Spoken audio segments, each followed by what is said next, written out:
Hello. Hello again. It's time for hello. We'll see if this actually goes live. I don't know why the Twitch dashboard isn't counting down the time of the stream yet. Okay, good. We're properly live. It's a PM stream for me today, and technically it's the second time I've streamed today. But I've kind of hidden the evidence of the previous stream. And now I'm here to drink some beer and relax and work on some more fun stuff than what it was last time. Last time I was streaming this morning or today, and boy, it was not going well. I was working on, uh, a uh, monorepo setup. I was trying to improve our setup by improving our tooling and adopting Tamagui, or I was experimenting with Tamagui, and was ultimately having so much pain that I decided to abandon that project for now and actually get some work done on the real product and make the real product look and feel a little bit better, a little bit more real. So that's my plan for now.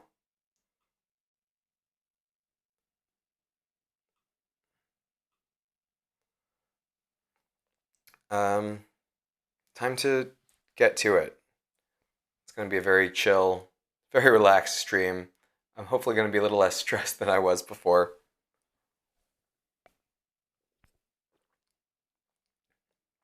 Because now we're going to be having some fun.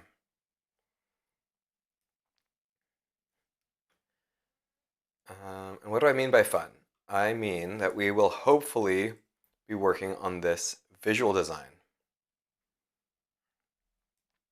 Because this is my best attempt at visual design work so far. This is how I would love the application to actually look. But right now it doesn't look anything like this. It looks like a mobile app that's been kind of hastily ported over to web. Because, for one very good reason, because it's a mobile app that has been very hastily ported over to web. And I'd love for it to look like this instead of like this, which is what it currently looks like. And the way this application works is a little bizarre. Okay, it's very bizarre. The way this application works is it's basically querying the server for what content to display. And I'm going to make a bunch of regressions. I'm going to break a bunch of things. So just as an example, though, this is the API server behind the Zerve app. And you can see it's showing the same content here. It's saying, oh, we've got the children as the public store data, and there's also the public store. And this is exactly what is being presented in our application. And our application doesn't really present anything that the API doesn't configure, which is really cool. But I want to make it so that the application feels like the real application. So I'm going to work on the front end here, and I'm going to make a bunch of regressions to the way that it currently works. I might do it in a separate little branch of code so I can quickly switch back to this model. But that's my thinking. Right now, by the way, it queries for the .type.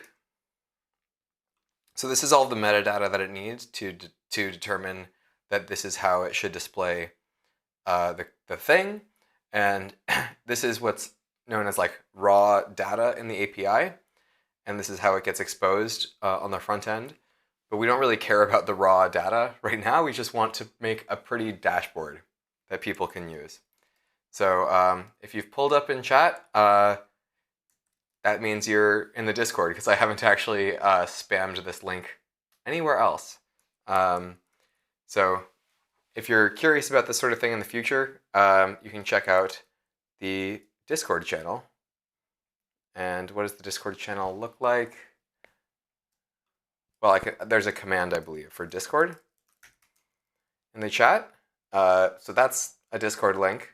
And also, I think in the Twitch description, there's a Discord link that you can access quite easily. But come say hi in the Discord, assuming you're not able to join live right now, because hopefully the stream goes well enough that I'm willing to like put this up as a listed video on my VODs channel on YouTube. So that way people can follow along and see what I've been up to and see that I like often am working at weird hours. And hopefully some people who are in the US can stop and enjoy. So let's get to some of the coding here and figure out how we're going to implement this. Where's my code? So our code has a few different directories. There's like the app for Zoo Web, which is the web front end. Pages, by the way, has basically a wildcard that will always load the same thing. Like if we look at the index, it uses this component called web path root. And if we look at what happens if you type anything inside of the main directory or like inside of the top level path, for example, if we type /foo, that's going to be loaded up by this, which also renders a web path root. And this is in order to satisfy TypeScript to make sure that TypeScript is happy, like basically is always going to pass path in as an array, because if we look at the props of web path root, it expects path as a list of strings, which is great. Although that's fine, but we're probably not even going to use web path root. And by the way, there's also, I guess I also have this folder for spreading path terms, but I don't think this is necessary. I'm just going to delete it. I think this is here to confuse me, which is fine. I'm here to confuse myself. That's what I do. I'm going to create a new page called dashboard. And that is where we are going to have our fun. We are going to try to build this crazy UI, and we'll see how far we get. But I'm mostly going to be worried about like the visual implementation of it. I won't be worried too much about formal routing and navigation. I think that's important, but I also want to make it so that this works well, like in a single component. So we're just going to consider this the dashboard because we're on web. So I'm hoping now when we go visit dashboard, it gives us a nice clean canvas. Oh, beautiful. Beautiful. Here, let me show the top of the browser a little bit so you can see we're on /dashboard. Now I realize that these other times when I was showing you the .z/.type, that wasn't visible. And yeah, this is what the metadata was coming out of the API. And here's the actual API when you just query for the root. The root of the API is literally just /.z. Now it's a little tiny to see. But let's go implement our dashboard. We want it to look like this. So we have a header area of the app. We have a sidebar navigation. And we have the actual content that's showing up as several panes. Now, what makes this tricky is we only want to show as much as we can show based on the screen size. So if we come over here and look at the mobile design, it kind of changes visual layout. And I'm not sure that this is the final design. We're probably going to be iterating on it as we go. But you can see that when we get into mobile territory, when there's not enough space to show this sidebar, this pink sidebar, we take that content of the pink sidebar basically and we make it so that you can navigate to it in this additional little breadcrumb navigation bar. So, and then basically depending on the responsive screen size, we want to show or hide this thing and the other sidebar. And if there is enough space to show the navigation sidebar, we want to show it. We absolutely want to show it if we can.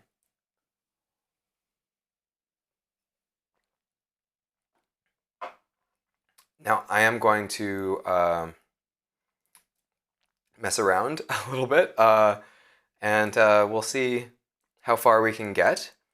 I'd love to get a few primitives in place. For example, let's go ahead and just sketch out a few of these components, and we'll do it all in one file for now. We'll make it right later, because right now we're just having fun. And we're just going to make it so that it visually feels like a little bit better to use the web app, is the idea. So navigation bar. All right, that seems like it could be a nice component for us.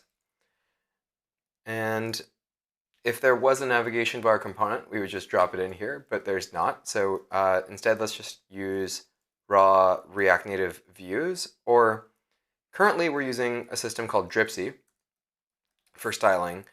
I'm not super ramped up on Dripsy, and I'm also not entirely committed to it. So I'm going to pretend I didn't say that. We're just going to try returning a view. And we're going to import the view from React Native, which of course is going to be React Native Web in this context, but that's not something we really have to worry about until we have to worry about it. And then inside of the navigation bar view, what do we have? We have the Zerve logo, we have context including what organization you're in and what project you're in. And then you have perhaps your logo or your little avatar in the upper right corner. That's a pretty nice photo of myself. Maybe I should use that as my new profile picture. I don't know if I think I'm only using this photo in this one case because I wanted this to be a pretty visual design, and I realized I didn't have a profile photo I was happy with for myself. So how are we going to make this logo appear? This is Figma, but I've got this imported as Zerve icon white. So I think I can go into Figma other files, and I've imported from Sketch because I originally designed this logo in Sketch. But we can tap into Zerve logo new. Missing fonts, that's concerning, but so I think Source Sans may be the font for the actual Zerve logo, but it looks fine here. This looks like the logo type that I'm used to, so I think it may already be converted to vectors. And so yeah, you can see the different concepts here, including this one, which is the white icon, I believe. Figma doesn't make it super easy to see that there's an icon in here, but I'm pretty darn sure we've got one. I'm concerned that it may be a photo. It's kind of hard to see. Well, here, this looks like it's going to be a vector. Because I want to export this as a vector. Okay, yeah, so here's the Zerve logo as a vector. It's not a very complicated logo. But it's beautiful if I do say so myself, because I'm highly biased and I made this one. Okay, so I'm going to duplicate the logo over here, where I also can't see it. But that's fine, that's fine. We don't need to see it as long as we can export it as perhaps a, well, here, I'll do a PNG first. And maybe I can rename this as like an export group or something, Zerve icon white. Just want to make sure that we're doing the right thing. So I'm going to tap export Zerve icon white. I'll open this up, and this looks pretty ideal. This is definitely the icon. I'm not sure if you're going to use an image or a gradient for the background of it. But let's get our icon in there. So I'm getting it as an SVG. And, well, I can do a bunch of different things with the SVG in theory. I'm going to open it up actually in VS Code. And because it's such a simple SVG, I think we're just going to render it basically in our code. It's something that's fun to do. So React Native SVG converter. There's this cool app, I think it's called React SVGR. Yeah, so I can go ahead and put in an SVG input, and it will output this as a React Native SVG string. It's really nice. Wait, no, this is not set to React Native though. So now we can tap React Native, and yes, we're going to need React Native SVG. I sure hope this works on the browser. Okay, I copied it, and then it wants love. So if you're watching this, please send lots of love to react-svgr.com. And let's see if we can get this to render in our application. For the navigation bar, I'll say that there's a background color just hard-coded for now. Background color of purple, maybe? And in the dashboard, let's just render the navigation bar, because there's nothing else to render so far. We're starting off nice and slow. View cannot be used as a JSX component. That's kind of funny. Maybe I don't know why it's complaining about that, but let's just pretend that didn't happen. I'm going to copy this, paste this in, our SVG component. Let's see if we can import, well, let's just copy these imports as well from React Native SVG. And maybe React Native SVG is not even much of a thing anymore. Zerve logo. We'll say Zerve logo white because we're basically going to hard code this aesthetic to it. And let's see what's going wrong here. Okay, so it's upset that we are using React. Now, new version of TSX or of JSX should allow us to just skip this step. But I'm not going to mess with tooling right now. That's such a relief that it works. So I guess that means we already have a certain amount of React Native SVG already installed. I'd love to get the gradient working behind that, but I'm not sure how easy it is to have a React Native web SVG. Gradient, I mean to say. SVGs are working.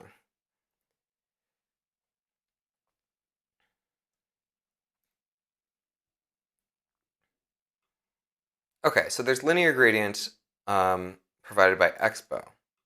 That gives me confidence, actually. So we're currently running a few different servers.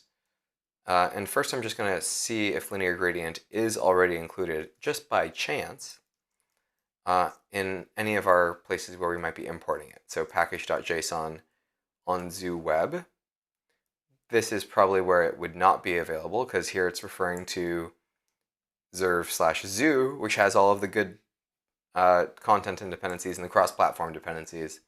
So, but it's also maybe necessary to install as a peer dependency.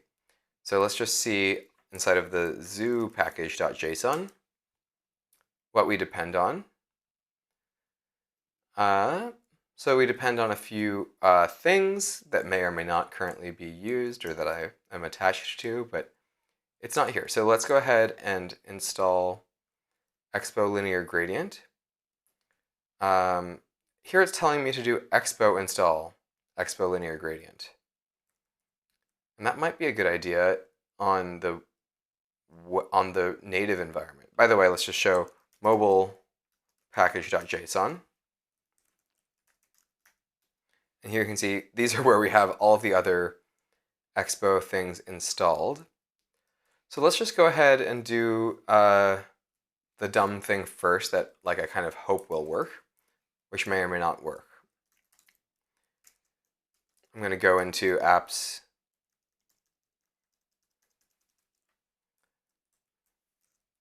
Or I'm going to go into packages, zoo, and I'll do yarn add Expo Linear Gradient. And then we'll see if we can consume that. We're wasting time on all the wrong things because we should be doing layout UI things, but here we are doing visual linear gradient work for the logo, which is just a ridiculous waste of our time. But like I said, we're here to have fun, more so than stress too hard. And we're also having some lovely issues with the way that our code is being used. It's like, why are we having these issues? I think perhaps something is wrong inside of our TS config, inside of our app. So maybe we actually do want to be working from inside of the zoo package, where maybe we're going to get different TypeScript issues. Maybe not no TypeScript issues. Okay, zoo has a reference to this is some server-side stuff. That's confusing, that there's server-side code here. But yeah, in our zoo package,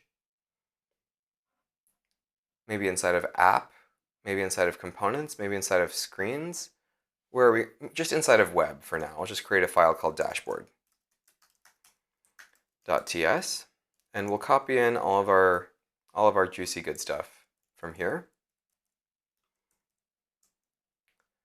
And hopefully we'll have different errors. We're having very different errors. Oh, it's .ts, and I should have done .tsx because, you know, there's JSX code in here. And here we're having some of these same issues where, like, view cannot be used as a JSX component. This is ridiculous, of course, because this is meant to be used as a JSX component. But let's just finish our thought here and make it so that our dashboard page will return dashboard. And we're going to want to import this from the correct place, wherever that may be. Specifically, that's importing it. Oh, we need to call it dashboard page. And then we're going to import dashboard from zoo/web/dashboard. I do believe so. Okay, we still haven't gone on to use the linear gradient, but I'm hoping that the import would work, the auto import, but it's not. So,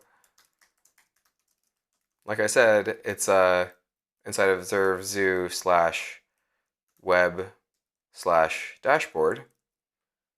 So TypeScript seems to be happy with that, at least. Not sure what's going wrong here where it says SVG cannot be used as a JSX component. That seems ridiculous. And here instead of Zerve logo white, let's just call this Zerve logo. That will actually have the linear gradient behind it. I don't like this const thing that it's doing. Like, this is just a function. Takes in props, but we're not passing any props to it. So maybe it's a few extra characters to do this, but I think this is the way that I would like to do it. So I'm just going to wrap the SVG with a view because we're also going to want to drop in linear gradient stuff. So I'll copy this linear gradient, plop it in here, import linear gradient from where it should come from. Again, the autocomplete is not helping me here. So that's always fun. And here we need to put in our own style. So for example, flex 1, we'll tell it to take up the maximum available space. Now let's see what sort of damage we've done. Props is not defined. That's correct. So it's trying to spread all of the props into the SVG, but we can just handle that ourselves. All right, no linear gradient showing up, but that's probably not the end of the world. That might still be a layout issue. So for example, what happens if we just comment out the SVG? We don't see anything. Let's put in view style. We'll say a min height of maybe 50. Might be the height of our component here. And we'll do a background color of green to show some contrast. So because there's a green background color, or the min height, what's going on here? Let me just delete this part. Okay, so this is, I think, the actual gradient that's supposed to be here. We're just doing a gradient between 0. We're doing a gradient between a black color that's at 80% opacity and transparent, and behind the entire navigation bar there is purple. So that's why it's showing up like this. From Figma, let's just go ahead and grab the actual colors of the Zerve logo gradient thing here. So this looks like it. There's a linear gradient. And okay, well, it's kind of funny because this gradient we've taken like the purple side of it, but it goes all the way from purple to red or purple to blue. Not perfectly ideal. What about this one? It does the same thing. So what I will do is I will use Pika, my little color picker, if I can figure out how to use it. And I'll grab the purplest part of the gradient that is visible and the pinkest part, and then we'll do a gradient between those colors. Because there's a design file and then there's implementation, and they don't necessarily have to be doing the same thing. Oops. Okay. Pika, I just wanted to copy the value. Copied already. I see it's already copied it for me. So we're going to go between this color and this nice pink color. It's called Love Priestess. What's fun about Pika is it has a name for every color. It's kind of incredible. Love Priestess, the color pink here. And now let's see what our gradient looks like on web. Okay, those are the nice colors. I'm not even going to bother doing the direction shift for now because I'd like to move on to the rest of the dashboard. And because we're doing the logo, not only does it have a min height, it also has a, like, we want it to be like an aspect ratio of 1. But the problem is I don't think web supports aspect ratio. Okay, so it does actually. This is like the CSS aspect ratio that's ensuring that it's a square. But it's not just a min height. I think the logo itself is doing the right thing, but we want to make it so that the navigation bar has a maximum height of about 50. And our navigation bar is being rendered. It has a max height. Why is it still so tall? I would like to know. Let's just say that there's a hard-coded height of 50. It still is not really respecting. And instead, like this aspect ratio of the thing inside of it is like overriding it. From a layout perspective, I bet the navigation bar is still doing the right thing. And we could see that if we just did overflow hidden. So now it's cropping out the bottom of the logo. So this is not what we want. I just wanted to verify that the navigation bar is still there, doing its thing. So here I'll delete the aspect ratio and screw it. Let's just do height of 50. And yeah, we can have an aspect ratio of 1. Well, let's just say that there's a width of 50 because that's what an aspect ratio of 1 should be doing. Oh, good. And now our logo is just over in that corner. So style is flex 1, but what we really want here, let's just go ahead and do, we want this to be an absolute style.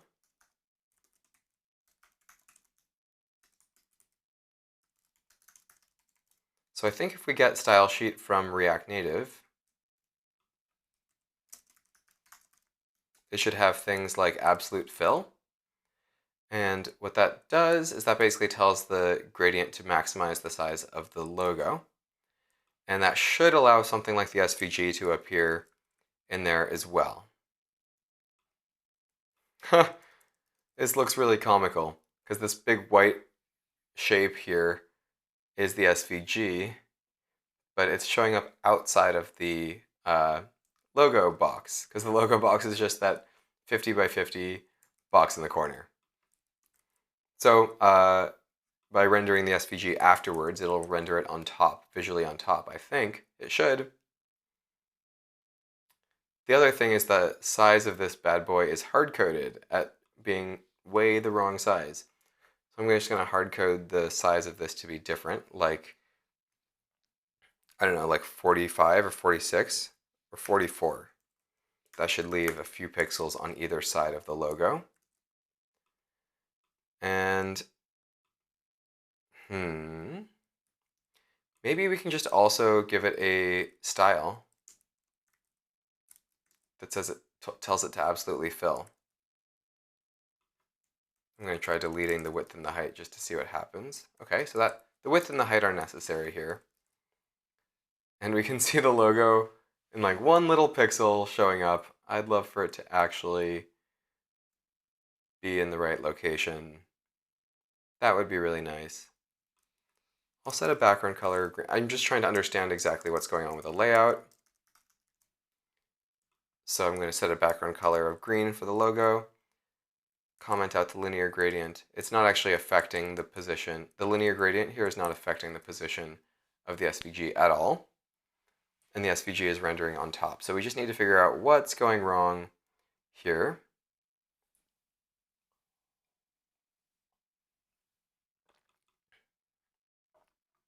So I think the width and the height here are kind of maybe conflicting with the style absolute fill. And because one of these things in the box is absolutely filled, let's just try doing flex 1 to see what it does. It's not even visible. Lovely. I'm just going to try making the size very small. And whatever, we'll do ... style sheet absolute fill object, which is not necessary. It's just a different way of doing things. And we can't see anything at all. So just for the sake of seeing more things that we're working on, dash container can go ahead and contain our entire dashboard. And we'll just go and copy this to create our dash container component. It's not going to have a hard-coded height. It's going to have a style of like flex 1. And let's say that it's a blue background. And dash container will pass along the children that we give it.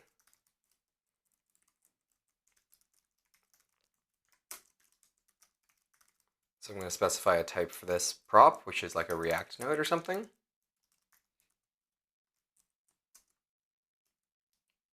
It's a type that we should be able to auto import from React. Okay. So I don't like how amazingly blue that is. That's a little bit too blue for my eyes. So let's see what we're doing here in the visual design. There's this gray color.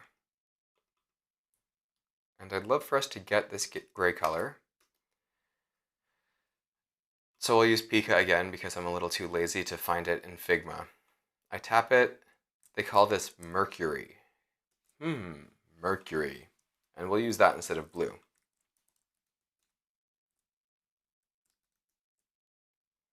Okay. And the background color of our navigation bar, that's this nice pink color.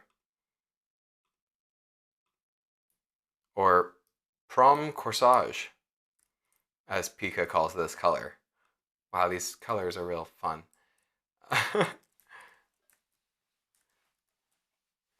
Okay.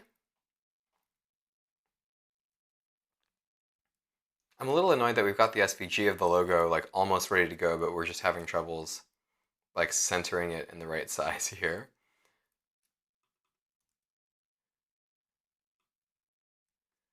We can say position is absolute. Say width is 50 or 40, maybe, and height is 40.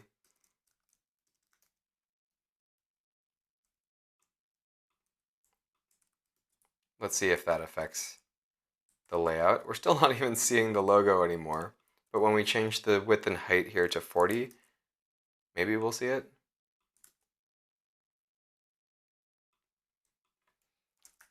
Top 0, left 0. So this is what position absolute was doing before.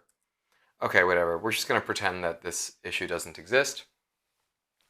And we're going to mess around with the rest of the layout because we want the sidebar to exist. And also, our dashboard needs some amount of state to keep in mind where the user is in the application.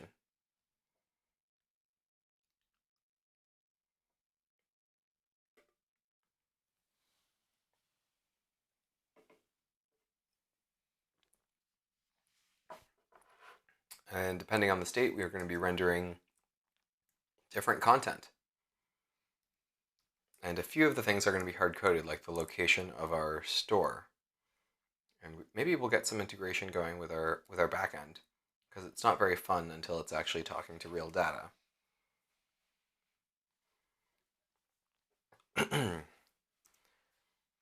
So in addition to the navigation bar, let's have something called like main content. And the main content will be the thing that's actually responsive.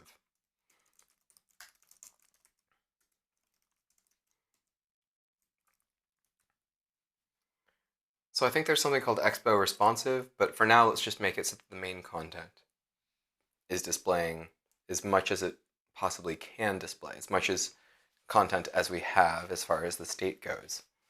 And we will go ahead and keep some state here in the dashboard for the current navigation state. And the navigation state, what does it contain? It contains, what project you're in.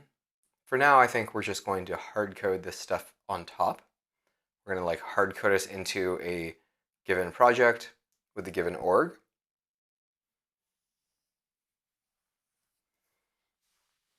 So let's go ahead and make this hard-coded project at the top because, we're here to like make a cool demo basically. And having that extra context in the navigation bar I think will become very useful. So the main content can be empty. The navigation bar next to the logo will have some more good stuff. And then it'll also have a space, and then it'll have the user logo thing. So we'll have a project header, and we'll say that the title or the name of the project, we can just call it name actually, is going to be example store. So let's go implement a simple project header. And in it, we're going to have a background color, basically. And we'll have some text. The text will, of course, be displaying the name that we pass into it. And name is a prop that is of type string. We're going to want to have some style on this text as well. Like the color of this text is going to be white because we're not even dealing with responsive light mode, dark mode, themability yet. We just want something that looks kind of nice. We're going to be playing around with the styles here. By the way, is this even 50 pixels tall? I hope so. Okay, according to Figma, it's 95 pixels tall, which is a little bit of a bigger difference than I expected because this feels pretty much right when I have it hard-coded to 50. So, hey, let's just leave it hard-coded here. Now, what is the background color of the project? That's this color. And there's also the org. And it has this little chevron design too, which looks nice, but I don't know if I'm going to mess around with that because I want to get to the juicy bits. Amora purple. Amora. That sounds like love. Okay, we're going to paste in Amora purple on the project header. And now we should see, I would hope, oh, we're not using text properly. Maybe we haven't imported text properly from React Native. Okay, so it's not showing up in the correct location. We want it to show up next to the logo, and that's because the default React Native flex direction is not appropriate for us.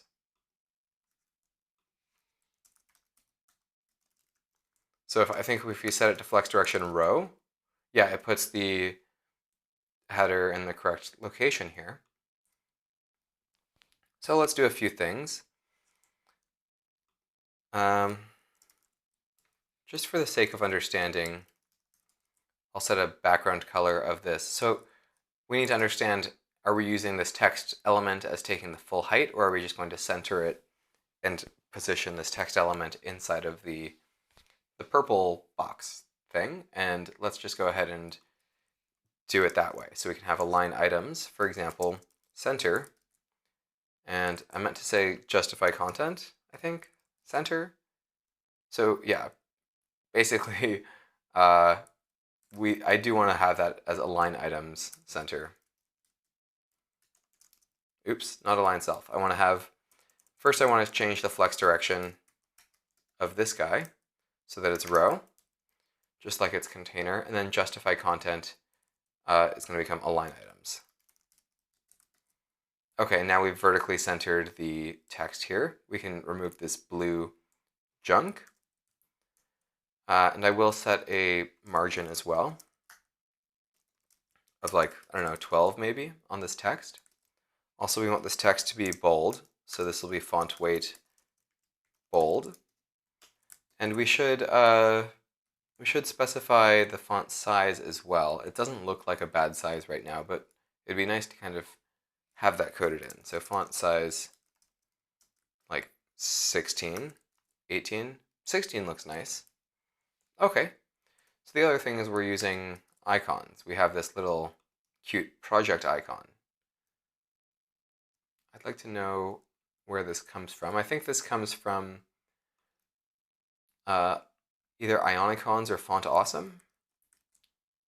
If I click one of these, it just says vector.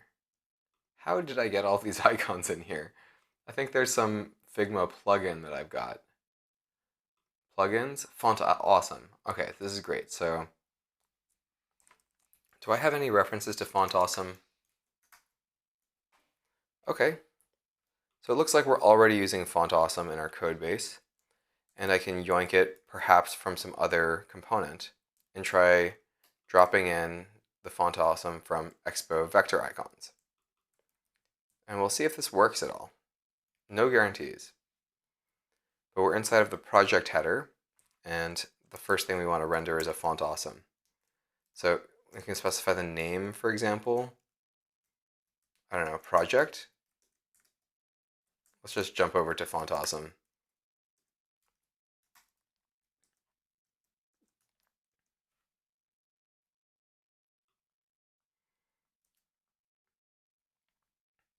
So there's different versions of Font Awesome. I don't know if we're on 6 or 5, but I suspect we're on Font Awesome 5.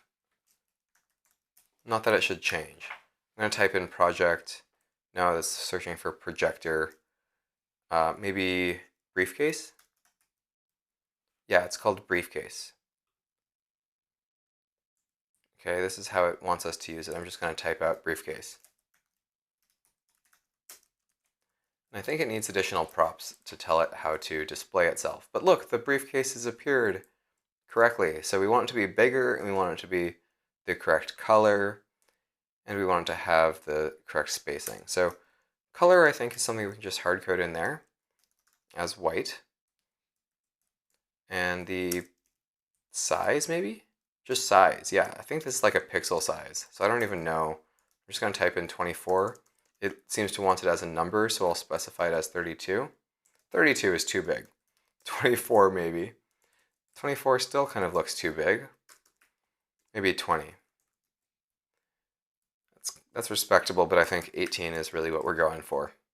That looks nicer. So,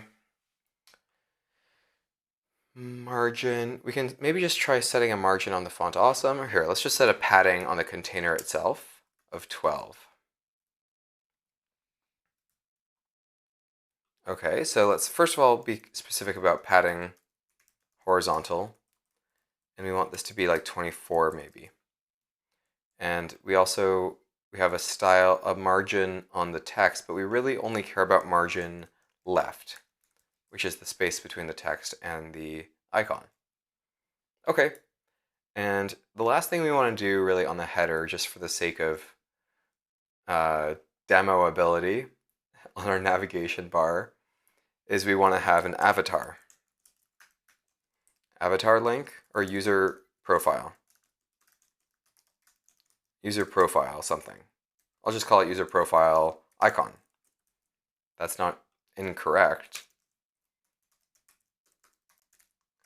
And I'm too lazy to actually get the photo in there, and I don't want to spend time on this.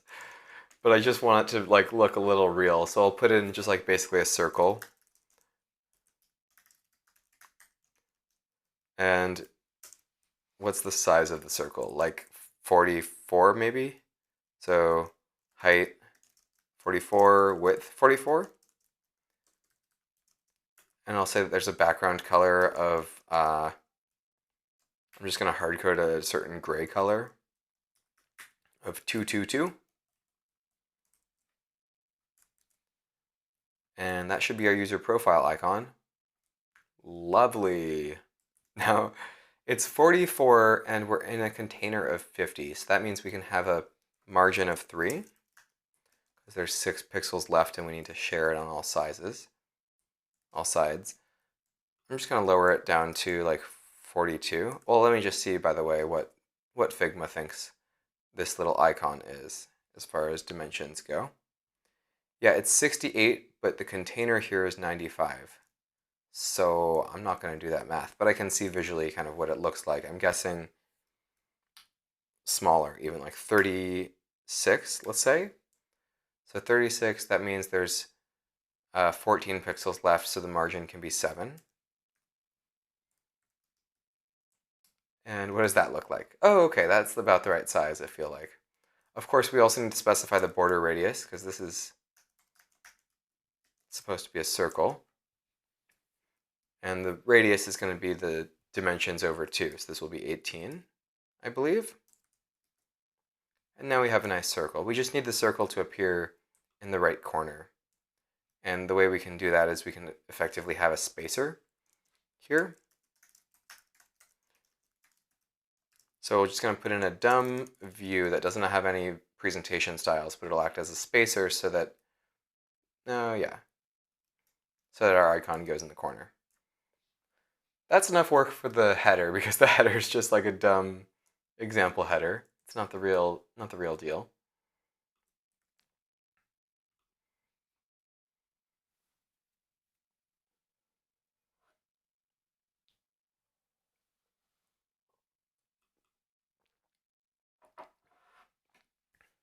On to the main content.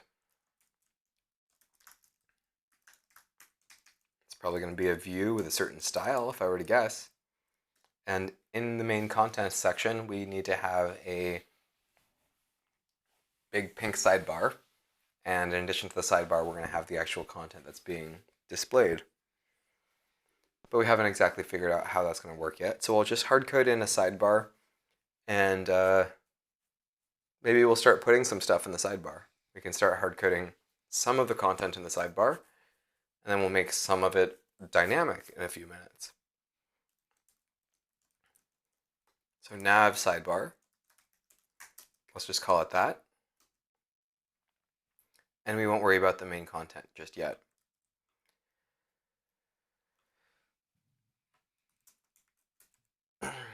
I'm going to set a background color here to make sure that we have the layout of main content correct. So I'm going to set a very ugly background color that will incentivize me to change it briefly. But this won't work until nav sidebar is an actual component that exists. So we're going to make nav sidebar really exist, and we might as well grab the real color of it because we are going to use this pink color. This whole UI is like a little bit pink. I was kind of hoping that it would have a few other colors going on, but I wasn't creative enough to do that. This color is called Sugar Chic. So we have our Sugar Chic sidebar, and the sidebar has like a certain width. Let's just hard code a width of maybe 200 pixels, IDK. And what happens? I don't think any of this stuff will even show up yet. Right. So here maybe for the main content, let's just start by doing flex 1, telling it to the main content should maximize its own space. Okay, so the current way that the content of the green stuff, so this is, we can delete the green code because we're now sure that the main content is maximizing the available space. Now the sidebar is 200 pixels wide, but how tall is it? The main content should probably have a flex direction of row, so things go from one side to the other. And the default is to maximize the width of the content, which is, I think, align items. And so basically now this sidebar is showing up. I'm not sure if this is wide enough, so I think 200, we're just going to want to bump that up to 300. Ooh, lovely. Okay, so we're making some good progress. Now inside of the sidebar, we need to like have all of these links. So how about we just hard code these 4 things, and I'm going to pretend that the search bar doesn't exist, because that would be work to make a whole search functionality for this product. I just put it in the search bar because I felt like that would make sense from a design perspective. But we know we can do icons, so this whole link sidebar thing should be pretty doable, I would hope. So we're already basically inside of a store. It's referred to it as My Project, but in our app we call it Example Store, because I think we do want to call it a store from the perspective of the users as well. Okay, so we want to have like a sidebar link section. Let's just call it that. Right now it's only files is the thing presenting as a section, but it is a sidebar link section. And that'll be inside of the nav sidebar. Okay, let's do the right thing, or the fun thing, and pass the children in from a parent here. So now inside of main content, nav sidebar can be rendered with children. It's kind of like a layout component. And we can put in like a nav sidebar section, or like just a link section. Nav link section. That's what we decided to call it. And the nav link section is going to have some sort of icon and some sort of title. So let's just start with title. And it'll be like files. And what else do we have? Files, schemas, change history, project settings.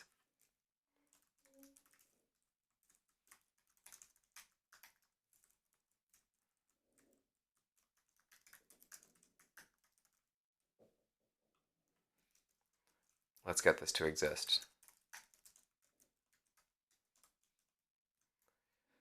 It takes in a title and a children. Title's a string, of course. Children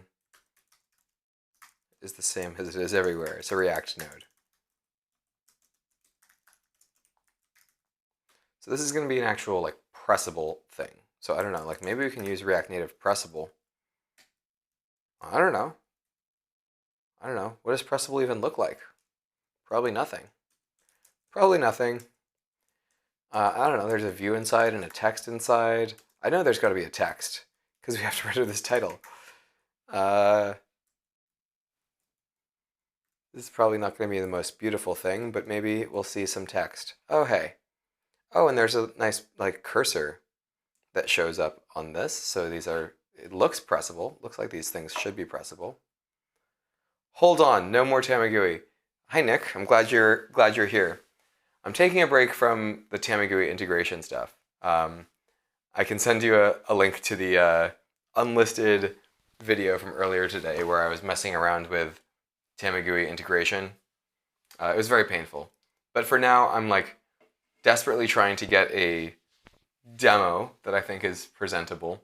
So I'm kind of focusing on just like making this visually exist and hopefully interacting with the real API, because yeah, I'd love to be able to demo the product soon without it looking like a really jank mobile app inside of a web context. So just for my own sanity, I'm kind of starting from a very fresh perspective here and just going to make it look like a real app. Yeah, exactly. Like it's always this trade-off when it comes to software development of just like, can we make it right? Like probably not. And if we were to make it right, that would just be a tremendous amount of complexity and pain.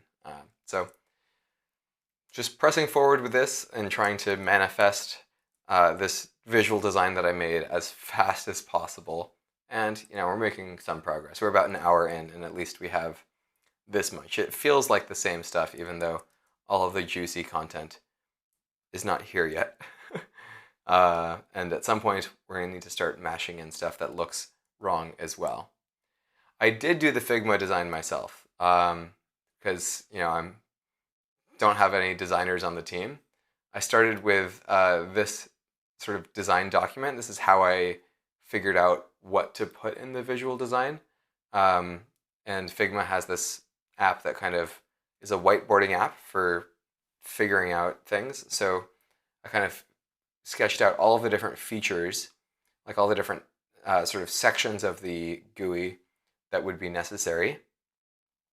And I just kind of laid them out as colors up here, where they're organizationally kind of grouped into different colors. And then I took those colors, and those are going to represent real colors in the app itself.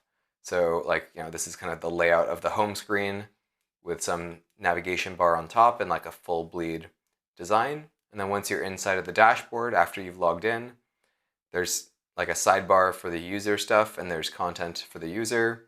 And the user starts showing up in the upper right corner, and a link back to the public app shows up in the upper left corner. So it's kind of like a very conventional design, but very intentionally so, because we want people to feel at home in this dashboard. And you can see that eventually, once you're navigated into a certain project, once you navigate into a certain project, like you can see the actual content and drill down into the content. And from here, once I got to this phase of the design, I came over into, not that file, this file, where I just made it as pretty as I could. And I have it in two different layouts, like this full bleed layout and the mobile layout. And yeah, I'm happy to chat for a few minutes if you want as well. You're asking about like the peripherals and the setup. So I'm guessing you mean like what sort of gear I've physically got with me and how I'm accomplishing this. And that's kind of something I'm very happy to talk about and kind of proud of, because I've retooled a lot and simplified a lot in order to like prepare for this mobile dev experience where I'm kind of like a nomad. I don't have a physical spot right now. I'm at a hotel and I'm traveling around. I'm currently in Stockholm, visiting some family and just hanging out and kind of frantically preparing because I'm presenting at React Native EU next month. And I'd love to have some of this stuff looking better for React Native EU. So that's my big deadline. It's basically a month from now is the conference. And I want to demo like a product that looks presentable. But I used to have like several different computers that I would use for streaming. I would have like one computer for coding, so that way, like if it ever got slowed down from all the coding, like it wouldn't mess up the stream. But since then, like Apple has released much better computers, so I splurged because I knew that I was going to be traveling and I wanted a setup that would be really robust that I could rely on. So I got a M1 Max 16-inch MacBook Pro. And then I have that set up on a Roost stand. My camera, by the way, is just the 16-inch MacBook Pro camera. It's nothing fancy. And then I have a lavalier microphone, like a USB-C microphone plugged into the MacBook. I also travel with an HDMI cable so that I can plug into different things. So I'm actually using the TV in my hotel room as the second monitor. So I'm always looking over at it so I can see myself and see chat. And so OBS is running on that other screen. And that's about it. Like I've got like a power cable and setup. I've got AirPods.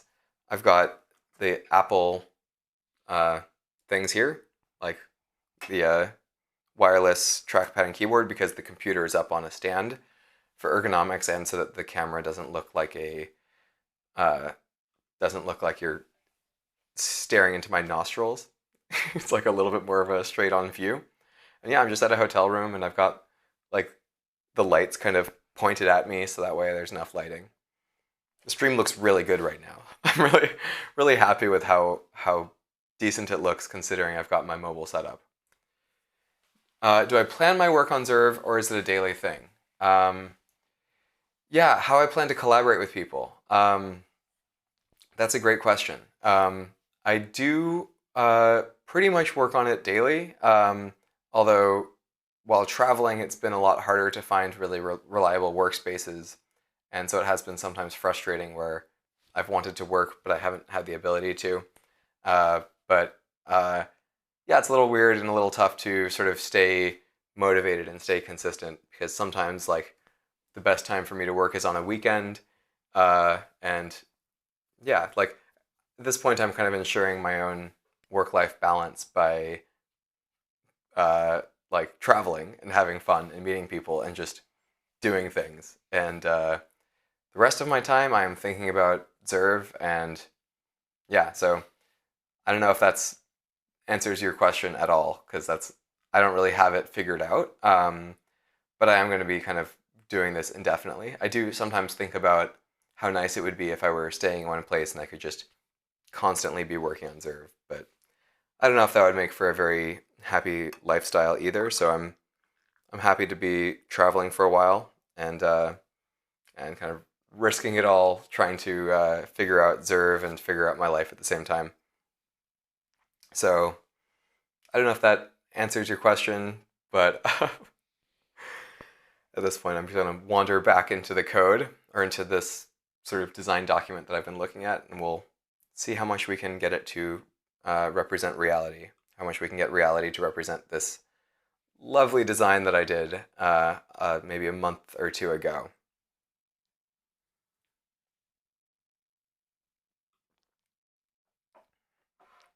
But yeah, I mean, for a while I was working on entrepreneurial work, and when do I plan on bringing in support for Zerve? How would you be able to contribute without working on unimportant stuff? Great question. It's really a question of what sort of thing you want to own. And yeah, like I want to sort of bring people on the most important projects. So uh, there's different approaches to ownership that I think we could look at. And one approach to ownership is a product-based approach. Like you would own a certain feature of the Zerve app, a feature that either doesn't exist yet or is really lacking. And then we could work together on getting you sort of owning that feature. The other way we could approach it is a technology-based approach, where maybe there's a certain domain of the technology that you want to own. Like, for example, owning the user interface abstraction, something that would really be nice to have here, something that I'm just kind of glossing over because you can see I'm using raw React Native code here. And I'd love to be using a high-level library that allows me to implement something like the visual design. So I'd love if there were components that I could just use and rock and roll with.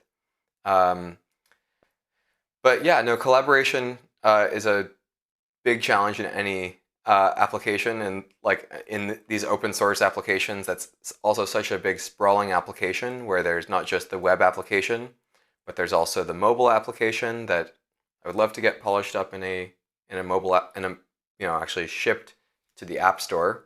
I think that would be pretty incredible. So yeah, maybe you can communicate. Let me know what sort of area you'd like to own. What sort of feature you think would be interesting to you. Either a feature from the technology perspective, like owning the API layer and having better control of the database, having better control of the deployment systems, like the actual servers that we're going to use to operate the service, and make it easy for people to self-host, or of course, various layers of the front end. And then there's parts of the code that are very much cross-platform, either cross-platform between client and server, which are like logical separations.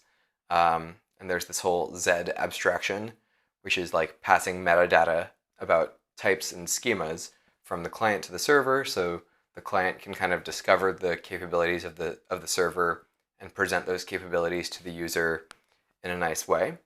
And then there's also things that are cross-platform from the UI perspective, like having components that work on React Native and also work on web. And that sort of, both of those things are projects that have been started, but are still very messy and could use a lot of cleanup, documentation, ownership, because I'm not doing a great job of managing those sub-projects because I'm trying to manage the overall project and spend time communicating, spend time streaming, posting some videos, and ultimately like building hype around the project, because I think this sort of content management system will be really valuable to people. So like I've got to spend time pushing the message, if you know what I mean. And so that's why I'm streaming. That's one of the reasons I'm streaming and making YouTube videos, is to get more people like yourself aware of the project and interested in either contributing or using it for your own projects. And depending on how you want to use it, that might also inform what sort of areas you'd like to contribute to. Okay, so we are working on these nav link sections. And these have a title. We also want to pass in an icon, basically, and a children to them. So they're showing up. There's a pressable. We also want to basically pass the children in outside the pressable, but inside of their own view, basically. So I'm trying to think of how we want to do that, because here in the design, these would be considered the children. So I guess they're just going to be rendered directly under the main pressable.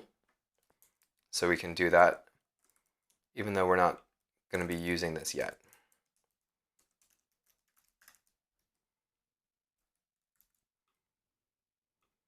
Okay, so a pressable has a bunch of attributes, including things that I do not want to worry about but would kind of like to for an aesthetic perspective. Like a background color that changes based on hover state. Is there an on hover, on press, on responder move, on touch cancel, on focus?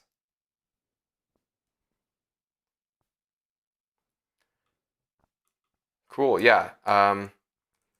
I'd like to delegate, but also it's hard for me to know how much time other people have available and bandwidth and whatnot.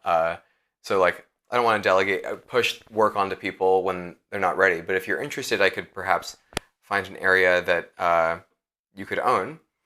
And I think that would be pretty awesome if there's something that you would, like a domain that you would like me to delegate to you. I would be happy to find something. So just give me like a few hints, and if I can't find something right away to give to you, I'll think about it and get back to you like within a week, and we can find something, an area of the project that you can start to own, because I think that'd be pretty incredible. So I'm going to skip this background color for now. I'm just going to move on to like styling this text and adding some like padding to the view. Cool. 4 hours a week would be an amazing start. So I'm trying to think of what would be good. I mean, maybe something that would be great is for you to be like testing the application and then perhaps working on some of the documentation, because there is a whole documentation website that I have not been promoting because the content and the organization of that documentation website is just really far behind. Yeah, you'd like to see some more of the source code to know what you can focus on. But yeah, exactly. Like the testing, I think, would be a really great way to sort of get onboarded and get aware of the different parts of not just the application, but also the code base, because there's lots of tinkering that you can do with the code base. And if you have suggestions, which you'll probably have a ton of suggestions when you start to get into the code and get into the testing, because there's a long way to go on this project, you can run them by me and I will say yes almost every time. If there's something that you want to sort of fix or a feature that you'd like to add. And if it's you know, tweaks, small things, then you can just send them in as pull requests basically right away, and I can review them and get them merged in ASAP. Okay, here's the padding. Let's get this icon stuff working because the icon will be a big payoff. For now, I'll just say the icon is a string, even though we should have more specific types for the icon, but we're trying to move fast here. And it's going to be inside of the pressable, also inside of this view with padding. So font awesome, and we can specify the name of the icon, and that's going to be the icon that's being passed in. Let's say that the icon is also optional, and we're only going to render this font awesome if the icon is here. So now at this point we should be able to get an icon to show up if we pass in a name or an icon here. The children is missing. Okay, well here I'm providing an empty set of children, which is fine. Let's just go ahead and set the children to be optional as well. Okay, so icon, briefcase. So let's see if the icon shows up. Okay, it's showing up, but not in the correct layout. So this view needs to be a flex direction row. Yeah, absolutely. Discord would be a great way to stay in touch. That's one of the reasons why I promoted this stream in Discord and only on Discord, because I wanted to see who's around. And I'm glad that you managed to see it and stay in touch. I remember I was a little slow to respond to some of your questions on Discord, but I want to get that active because Discord is going to just be the best way for us to collaborate and communicate. And if anyone else is watching this VOD in the future, like absolutely jump in the Discord. It'll be a good way for us to stay in touch and make some progress on this project. So let's say that the color, we want to have a certain color that we're using for both this text and the icon. And there's probably a color baked into the Figma design. I'm not trying to re-engineer it. 46, 46, 46, great.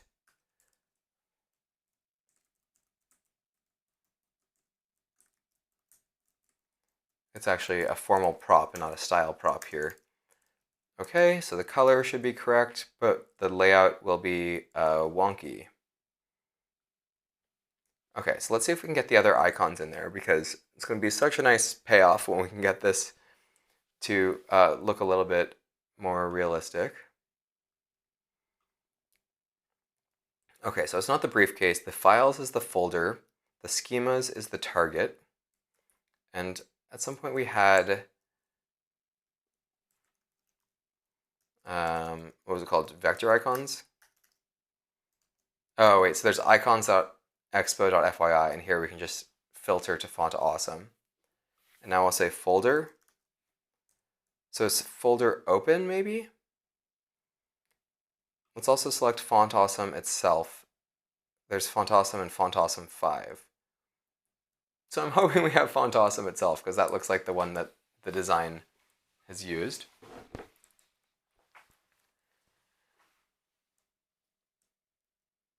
So this is folder-open.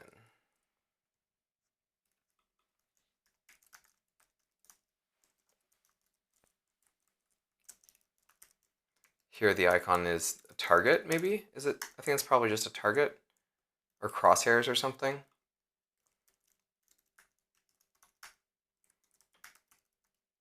Crosshairs. I think this icon is called history. And what is the gear icon? Gear? Okay, well, that seems to be it.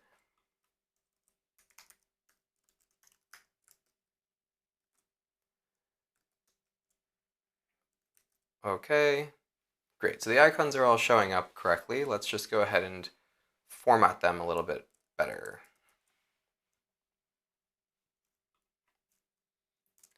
Any thoughts on using Solido? Not enough time to implement it. My main problem with Solido, and this is something that is a kind of like a design question. Solido is kind of designed for using the same set of URLs on your web app and as you do on your mobile app. And that's been a little bit tricky from a design perspective because the mobile app, maybe it's over-engineered, maybe it's a little too good, but it can have several servers that are attached to it. And the URLs on web are kind of only a URL for that one server. So we can either dumb down the URLs inside of the web app or inside of the mobile app so that there's just one server that you're always kind of connected to at a time and you have to delete that connection. But right now the mobile app has this server connections screen where you can have different server connections, you can kind of manage them, you can tap into one of these connections and it tells you kind of whether or not you're connected, what is your URL, and you can delete it. And of course, oh, that was a navigation issue. I should have swiped back. And then you can create a new connection and put in a new name for your server. So I haven't really figured out the best way to reconcile that because on web, if you go to, I think it's called dev.zerve.app. I've not been publicizing this because no one needs to know about this very broken and experimental deployment of the Zerve project. But dev.zerve.app, I'll even load it in an incognito window so we can see what it looks like for normal people who are not logged in.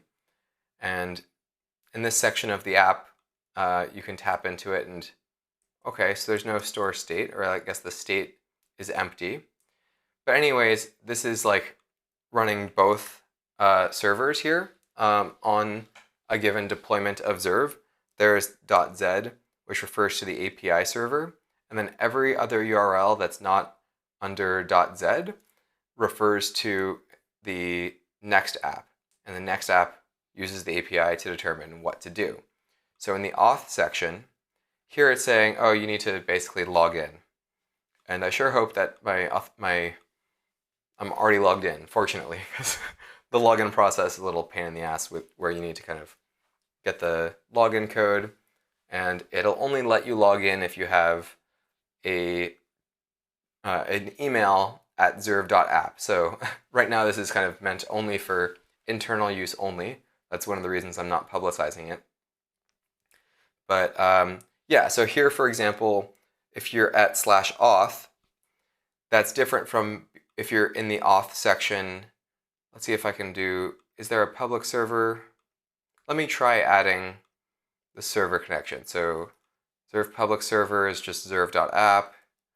Aardvark dev is the dev mode. And then aardvark is aardvark.zerve.dev. So I've got different servers and different purposes of the servers, and I'm happy to go into detail about that, especially if you want to help own some of the server infrastructure and help manage some of that.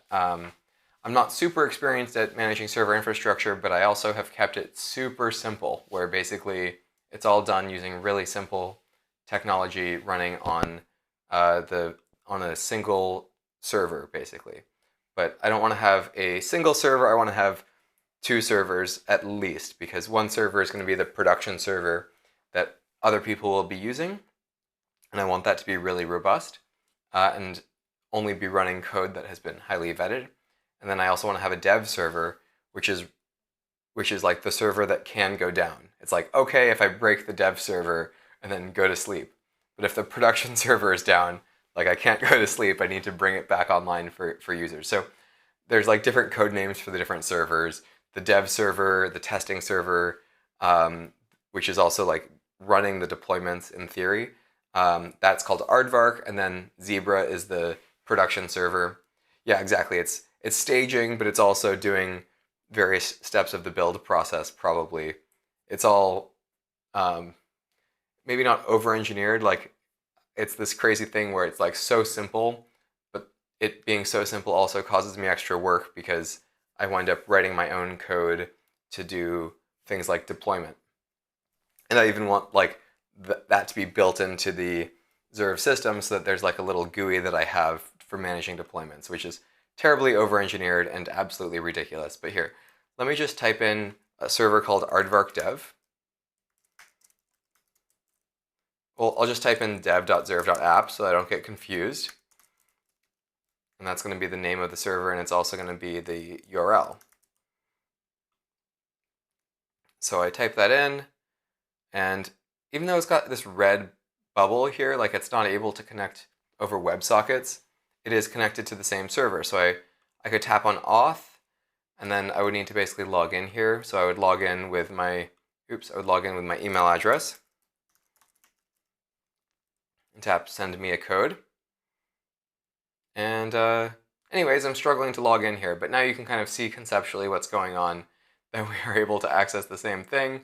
I can tap on the store state, and that should resemble the actual state that we have here. So if I create a new file, I don't know if any of this stuff is going to work, because it's been a little while since this has been deployed. Bad things are happening.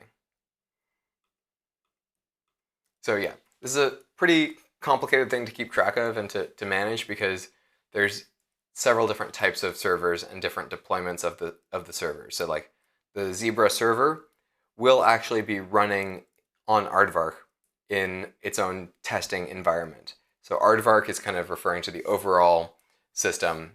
So in a way it's overcomplicated, but in a way that complexity is really necessary if I'm going to be serious about running this application. So this is another area where I'd really like to be managing and owning this section of the project better, but it's a lot of work, and it's not even what I was meaning to talk about today, but that's one of the reasons why Solido has been difficult for me to try to adopt, is because the URL inside of the mobile app needs to keep in mind like which connection to the server are we even talking about, and on the web app it's implied that you're looking at the same server as where the API is. But we could either dumb down the mobile app, or we could make it so that the web app actually does connect to several servers.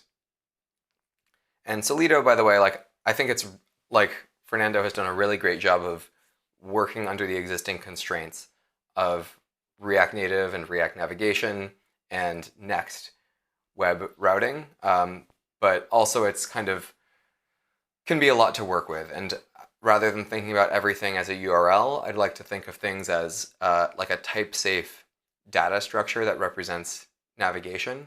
But this is just me like dreaming up things, whereas Fernando has actually gone and built something useful, which is Solido. So I'd happily use Solido for now if I manage to figure out how to reconcile the difference between the web URLs and the mobile URLs.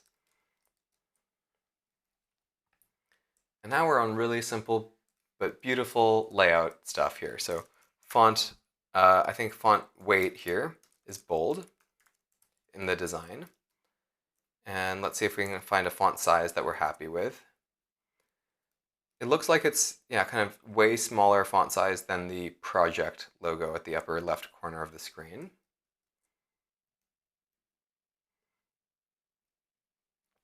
This default font size looks great, actually. I just don't know what it is.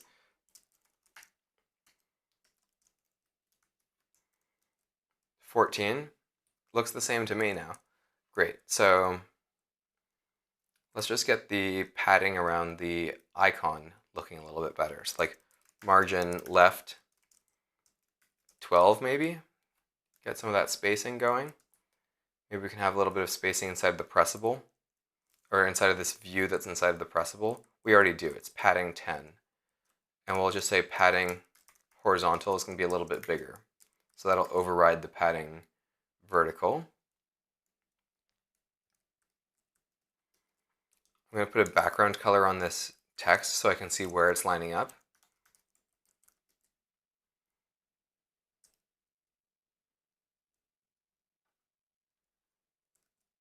Maybe I can put a background on the icon too. The problem is the icon and the text aren't really lining up very well together. And one way that I can do that is I can basically I can fake it by pushing some of the stuff down. I think maybe I can provide a style on Font Awesome, because this is coming from React Native vector icons. So what happens if I just say top is 3? This should do a relative movement of the down 3 pixels, basically. It's not working at all. No problem. Margin top. Okay, margin top does move the icon. I'm going to get rid of this green because it looks horrible.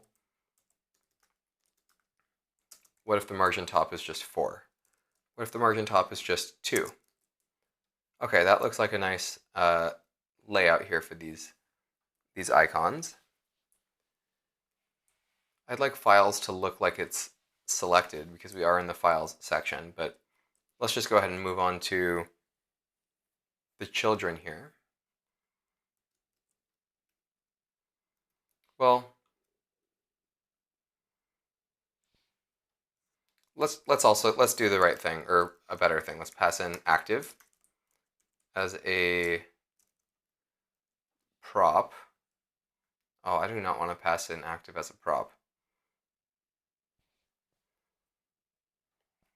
Okay, so before we move much forward, let's think about how we are going to manage the navigation state just for now. We are going to want everything to be based on URLs, but for now, let's go ahead and create some state inside of our dashboard. Nav state and set nav state. We're just going to terribly hack it in order to get some results. And let's create a type for what a nav state actually is.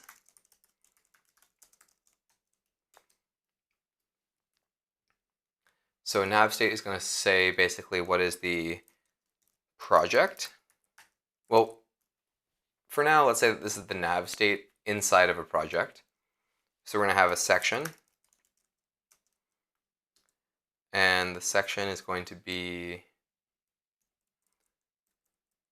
one of a few different hard-coded strings that we can actually just put here as a union. So it's either going to be files, schemas, history, or settings.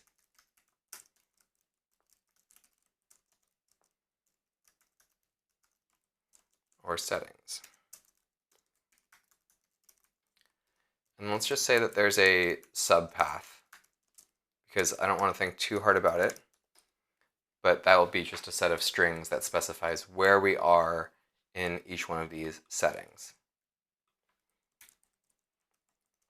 And we'll specify an initial state where the section is set to files, and the path is set to an empty array. We'll pass this into the main content. And then, of course, we need the main content to accept this as a prop. I don't know if this is a good idea for me to hack it in this way and then worry about it later, or if I should be stressing about how the navigation should really work, because there are no wrong answers. There are no right answers. There's only wrong answers. So nav state is a nav state, and then we also probably just want to have a callback for when it changes.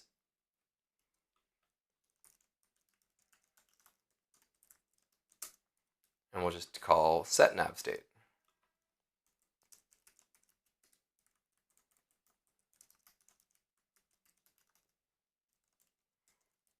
And this is going to be a callback.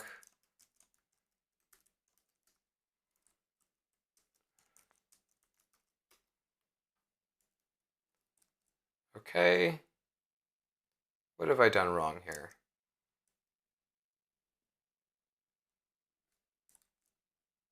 There's some, I'm not able to save. I must have screwed up some syntax error somewhere because it's not willing to format. What is Prettier stumbling on? Oh, it's earlier on in this other code that I was writing. Active. Okay, so this is going to be a Boolean. And maybe there's going to be a callback.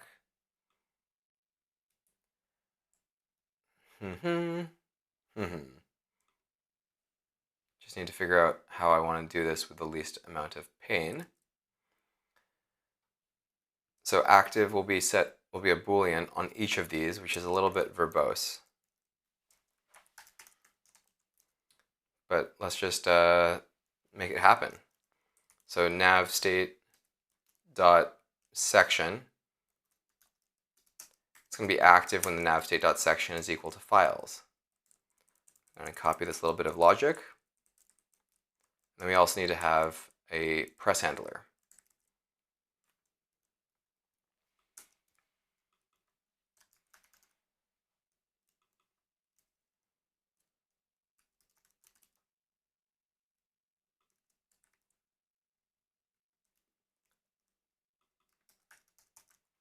Then we just want to make it so that the nav state will actually display the active, or the nav link section needs to use a different background color for this guy.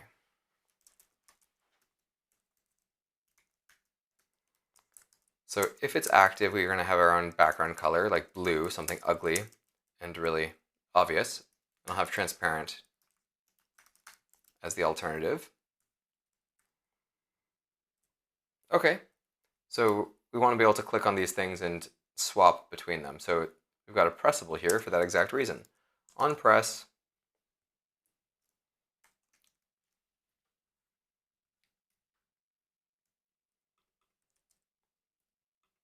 so we can either, let's just, have it be an on press that will pass directly through.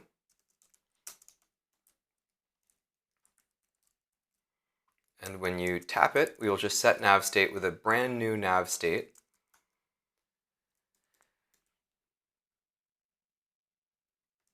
But it's actually on nav state because it's effectively an event that's happening that we're saying, oh, we'd like to move to this new section here. But the nav link section needs the actual callback set up here. So it's on press.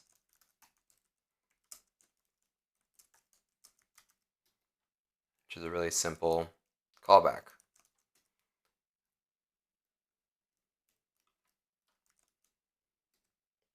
And yeah, it doesn't seem like a very optional thing. I think the press handler is something we want to keep always.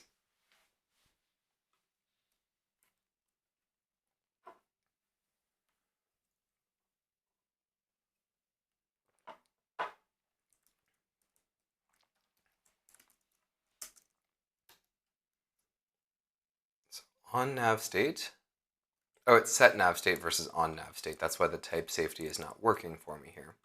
And now I should be able to say that the section is files. And this will reset the entire navigation state. Let's say that the path is actually optional because maybe there is no path.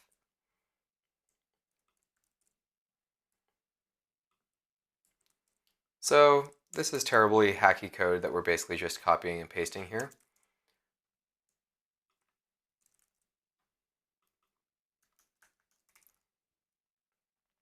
Usually we would want a better sort of abstraction here.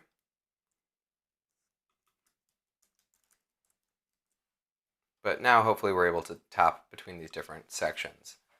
Nice. So when we tap into files, we want basically to see this content that is the files. And let's also fix that background color because that's just kind of embarrassing. I'm going to yoink this from our design file. Where it says blue, we want it to look like this.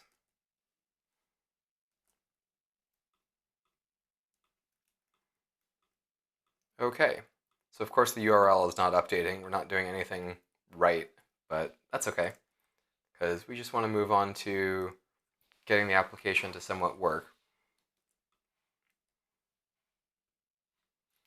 And the mobile app just has all this hard-coded in its own way. So when you tap into a store, this is kind of the equivalent experience where it's basically inlined the files at the top, and it's got a link for the change history and the schemas, and there's no link to the store settings, but there could be. That'd be nice. So let's create a new section called, for example, store files. And this will be the actual component that's able to load the files in the store. So maybe we can get this working against the real backend. We're currently working with a hard-coded simplified backend. So let me just show you, because from our terminal, we're running two different things. We're running the mobile app, and we're running basically the web developer experience, the simplified dev server. So all you do is you do yarn to install all the dependencies in the monorepo, and then you do yarn dev. And yarn dev runs two things. Yarn dev will run this workspace called zoo server standalone. It'll run the dev command inside of there, which is the simplified development server. And then it'll also run the full web app with yarn workspace zoo web. And the port is important, but they just happen to line up here, where the default port that zoo web consumes is the port that zoo server standalone is offering. So it'll take up two ports. I think the port is like 3888, and then yeah, so 3888 is where the dev server is, and the UI shows up on port 3000 because it's the default port for Next.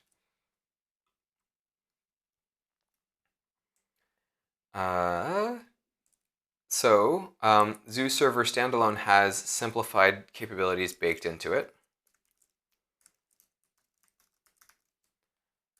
And I can just show you the source code for this server. So this is basically the Z abstraction, where you create something that you want to expose over the API, and then you start Z server and you pass in the whole API. So here it's called Z root, and it's a container of two different things. It contains public store data, which is the data, like the raw data that's coming out of the store, but without the ability to modify the store. And then there's the public store itself. So this is not a server that you would want to put on the internet, because there's no authentication protecting the public store. But it does show that there's kind of a way to access the data itself and also access the store. And the store is something that we call here create general store, because it's just a store where you can basically manage any amount of data, but the schemas are baked into it. So it's generalized, and you can basically modify the schemas of the general store. And public store has its own API, and it's considered a Z API because it's usable both directly from within the code. So there's public store.z.state, but there's also public store.z.dispatch, I believe, and we can basically dispatch actions into the store.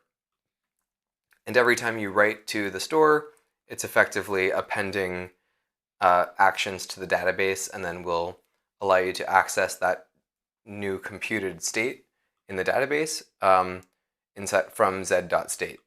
And the reason why is because general store itself is implemented on top of a different abstraction, which is like it's a very simple blockchain abstraction. So it's core chain.create z chain state, where you specify basically these are the raw data that you want to give it access to. This is the place where there's a cache, and then there's a generic calculator, which is basically going to be doing a reducer on it. So it's basically this generic calculator is a big function that, it's a behavior where you can write like different actions. So these are the definition for each action. So there's maybe 4 or 5, there's like 5 or 6 different things that you can do. Like one of them is writing the schema, and it modifies the state of the store. And there's a certain schema that's available for it. So one thing, like I'm trying to think of the easiest way to demo the capabilities here, but one way I can show it is by going into here, doing /general store. Well, I've stopped the servers, but they run just with yarn dev. And so if I go into public store, there's dispatch and there's state, but if I can also look at the .type, and the type basically will specify, this is really hard to see what's going on in here, but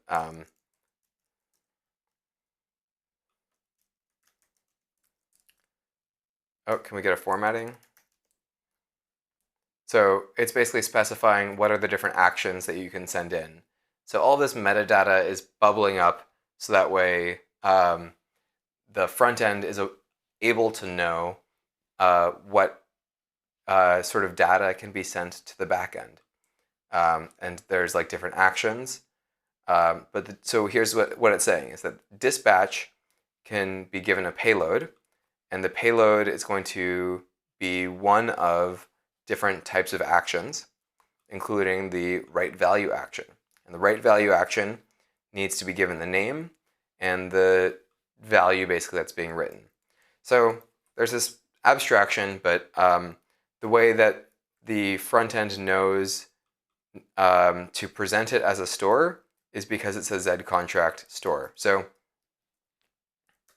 it's a roundabout way of doing things, but this Z contract, if I go ahead and like break this Z contract store on the back end,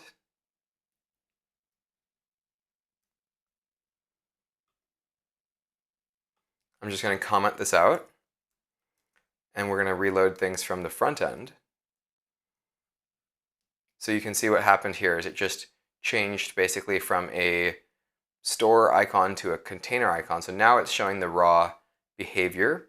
And if I want to do a dispatch, I can, from the front end, have access to all of these different behaviors that are going in, that can be sent into the store through the dispatch. So this is kind of what's going on under the hood.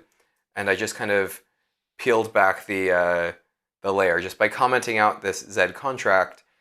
That's the metadata that the back end sends to the front end to tell it that this is how you present it. You know, don't present it using this confusing API or this confusing UI. Like, we want to present this as a store and do something a little bit more advanced. But all of it is available here. So if I wanted to create a new value or write the value for a schema, I can do that. So here I would specify what the name is for the schema, like color. And then you can specify like what is the actual content of the schema. But this is supposed to be an actual JSON value. So it needs to be something with, you know, .type basically. Okay, it's going to auto capitalize for me, so that's lovely. And the type is a string, and the string specifies like Boolean or something like that. Will it let me type Boolean without auto capitalizing? I guess not. Okay. So, and then the value would be, in this case, an actual Boolean. So here, like, we're creating a schema with, I don't know, why does it have the value here? That's a little bit confusing, but now we can send this action, and the server, it seems, has accepted it. It's basically saying, yes, you've created this new block on the chain of actions that have happened. Here's the response. So now maybe if we come back and add the Z contract, we can see the result of what we've done. So yeah, I'm glad you like this, because yeah, so this is what we did. We just created this new color file, and it's a Boolean. And we've specified the schema for the Boolean, and we've specified the value of it. And we did that using the lower level interface because we kind of disabled the Z contract. And maybe we could have done that from the front end where because there's a certain spot on the front end right here where we are checking to say, oh yes, it's a container. Okay, this is where we're actually just rendering the icon. So this is not quite as juicy as right here. This is the part of the code on the front end where we say, you know, if you're claiming to be a store, and right, it's definitely already a container of other behaviors. If you're claiming to be a store, then we're going to render this customized UI for the store. And that's what we see here, where it says new file, and it has change history and schemas. So I'm glad you like this. It's kind of absurd how overcomplicated this is, but I think it's also incredibly powerful because it means that if you want to create an application that is just the front end or just the back end, you can reuse this existing general store on the back end and build your own front end. Or if you want to build some totally custom server behavior, but also have an automatically working front end, then that is also doable, where you can write some custom code on the server and the front end will look, reasonable and usable, or it should, automatically without you having to build a custom front end. And it's not just on the mobile app, but also on the website. But this is really like complicated stuff, like architecture, astronaut stuff. So it's very fun for us, who are into this complexity. But I'm also trying to make a usable product out of this system, being the content management system. So yeah, it's powerful, it's expandable, it's a lot of fun, and I'm going to stick with it. But also, I occasionally need to focus on, presenting the content management system. So that's why I'm in a very simplified environment, working on the front end. But so that's why I need to hard code a few things here. So hard coding public store, for example. Yeah, well, thanks for hanging out, Nick. Yeah, I hope to see you around, and I'll see you in the Discord channel. Thanks for joining. Yeah, back on the simplified experience here, where we're just making this beautiful front end. And we're able to navigate to different sections of it. It's getting to be a little bit late here, but it's really nice to see the visual design start to get fleshed out a little bit here. But let's see if we can get this connected in some way to our backend and hard code that. There'll be a little bit that's hard coded, but a little bit where it's actually querying for the backend for what sort of data to use.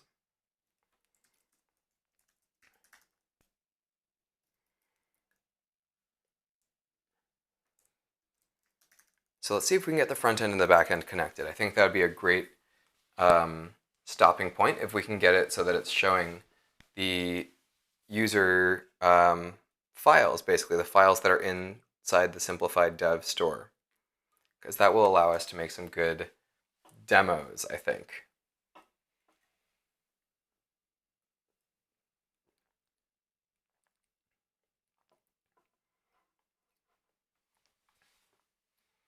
So there's use connection projects.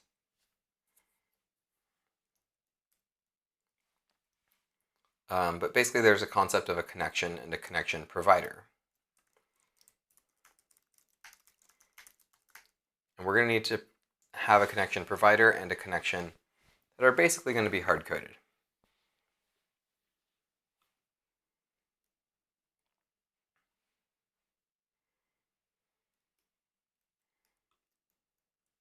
Okay, it looks like we use the saved connection provider in most cases. And I think this is mostly usable from the mobile app.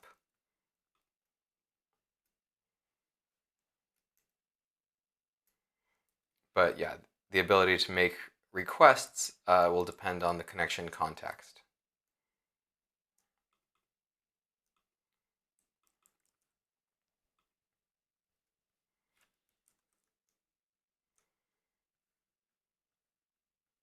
So on our actual dashboard component, let's just go ahead and render a connection provider. Hopefully we can auto import that from Zerve client connection. And we'll pass in the value of the actual connection, which we need to go create.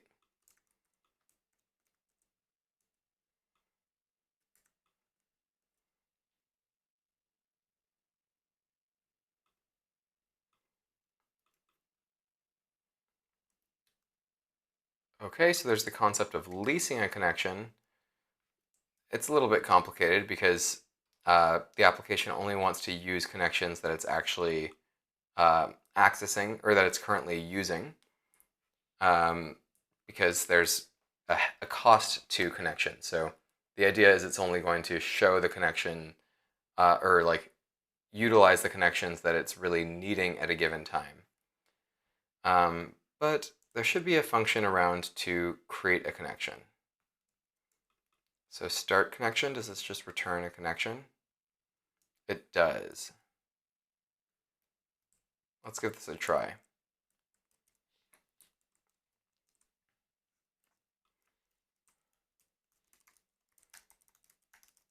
So we'll have something hard-coded called main connection. Oh, unfortunately, this is happening on, because this is a next file, this is going to be happening server side as well as client side. So for that reason, I will go ahead and see what I've got working in the rest of the application. So there's zoo web server. The web server provides context about the current URL to the client, but we can go ahead and hard code that for now. Maybe, we'll see what's convenient. But let's take a look at web path route. Okay, this is the juicy stuff. Saved connection provider and passing in use web connection with a config.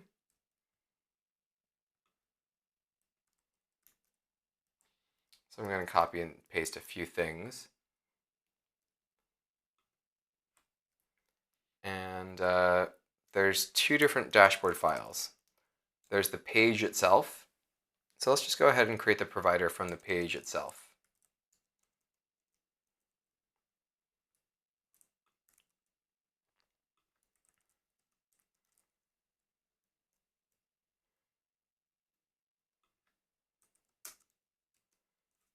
So this is just boring plumbing stuff.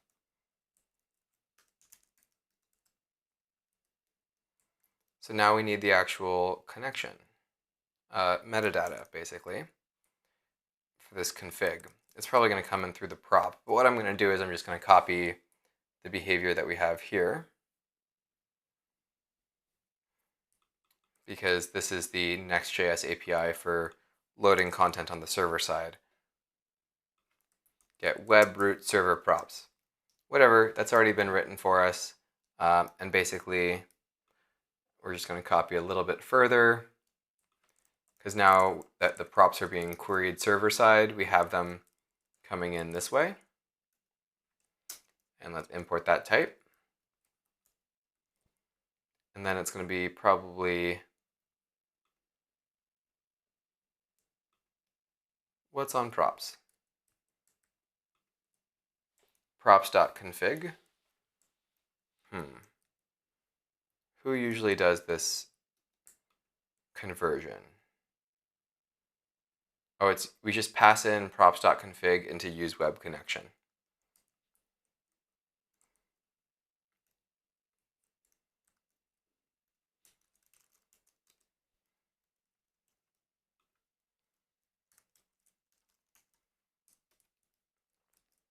Okay, so now there's type safety, and what we should be doing on the server side basically is determining what the current URL is that we're connecting to, like which API we're connecting to.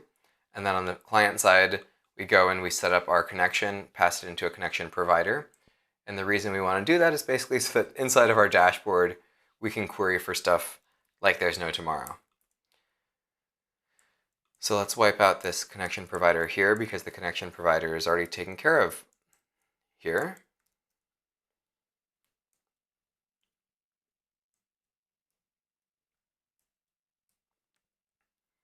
So perhaps in the main content, we want to specify what the path is that we're accessing. API path, maybe? Or I'll just call it path, because path is not being used for anything else. And we'll say that it's an array of what the thing is called server side. And we happen to know server side, whoopsie doopsies, 3888. Error, of course, because I've not done the right path. It's going to be /public store.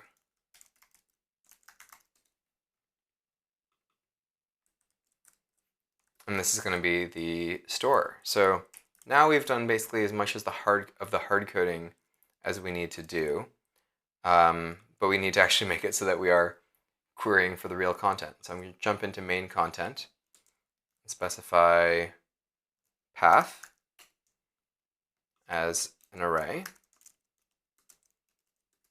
a string array.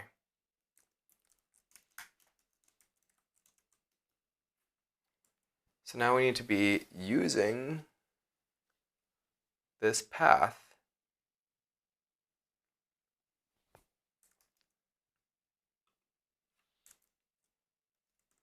Okay, let's just follow the breadcrumbs. Page layout provider uses something called, basically there's a get path feature functionality because, like I was talking about earlier with Nick, it's all so overcomplicated. Not unnecessarily so, like I do think it's worthy complexity, but basically like what feature that's available happens depending on what the API says. So we're just going to tap into an example feature like store file schema feature. So this is like looking at the schema for a certain file. But what we can do is we can have something called use znode value, and it's going to provide us like a React query response pattern.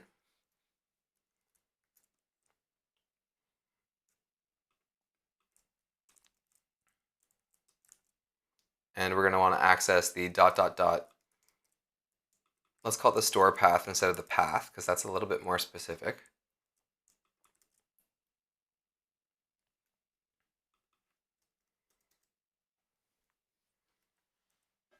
And we'll import use znode value. And this is not quite the right location to have this thing, but what we can do just for the sake of it is I'll just put in a piece of text that's going to json.stringify. It's very ugly. The data that we're getting from the API.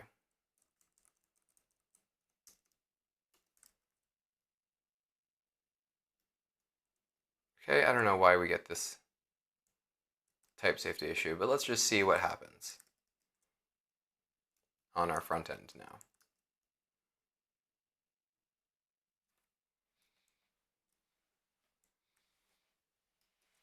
Okay, so this is the actual raw data that we're getting out of the API that's being json.stringified.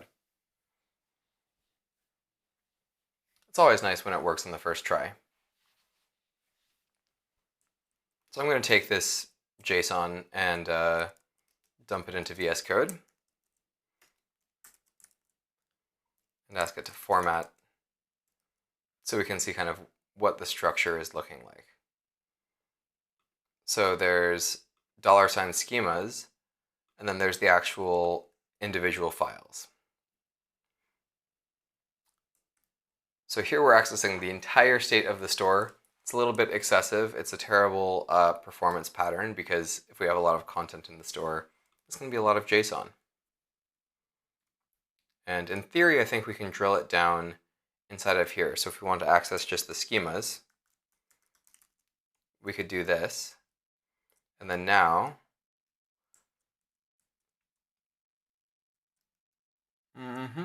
it looks like it's only providing the schemas now on the front end. But for now, we actually want all the files. So what does the UI, what's it supposed to do? Right, if you have files selected, over here, it should show the actual content, right? Or would the files just show up in the sidebar always? I think we want to make it so that you have to specifically drill down into the file. So for main content, let's make it so that when you select on files, it shows the files feature basically here. And the files feature will be one pane. And then maybe we'll show what it's like when you select a given file. I think that would be a great stopping point if we could get to make it so that this navigation actually works and shows the file, and then shows shows the list of files, and when you tap on one file, it shows a given file, I think that would be super awesome, a great stopping point for us. I would be so proud.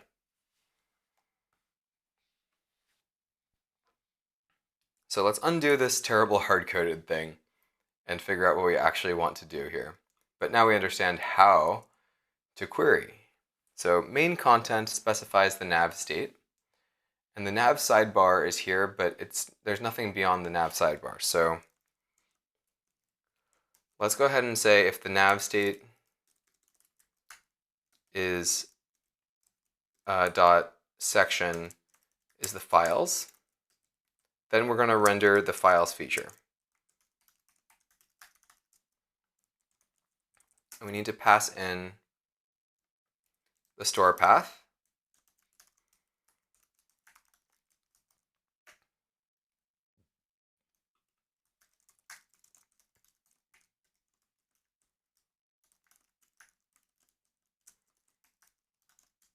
It comes in as a prop.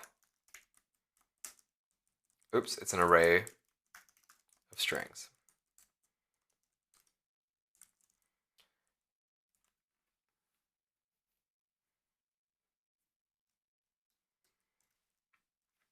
So to determine the list of files, we can look at object.keys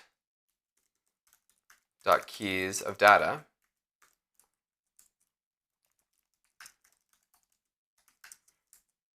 And we want to filter out the file that has the name of schema.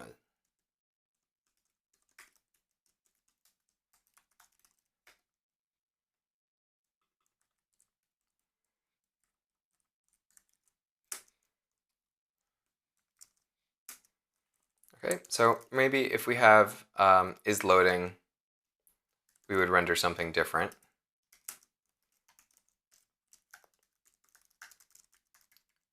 For now, something different is empty. We don't need to actually provide anything here.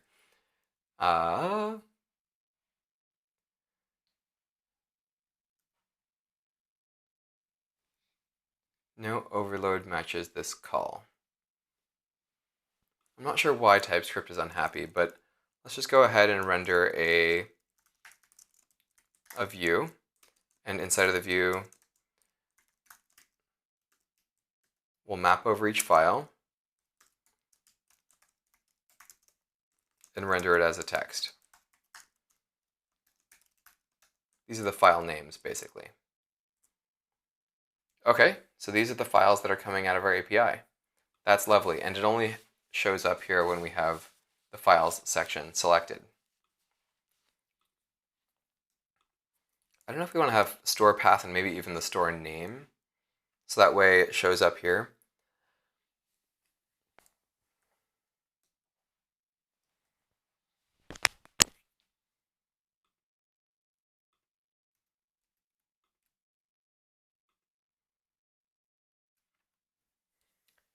Because yeah, like I think we might want to just say have my project as the title here. So the other thing is like we probably want to have a reusable component for each one of these pane sections where it's like it's got this white content and it's got this header, and maybe even there's like a drop down of options on the header, or you can right click inside of the header. But yeah, let's make it so that there's a component, a reusable component that we can use for a feature pane. I think that's a nice name for it, a feature pane. I'm in feature pane, but when I say pane, I mean with a different spelling. So the feature pane has like a title and children for what's inside of it.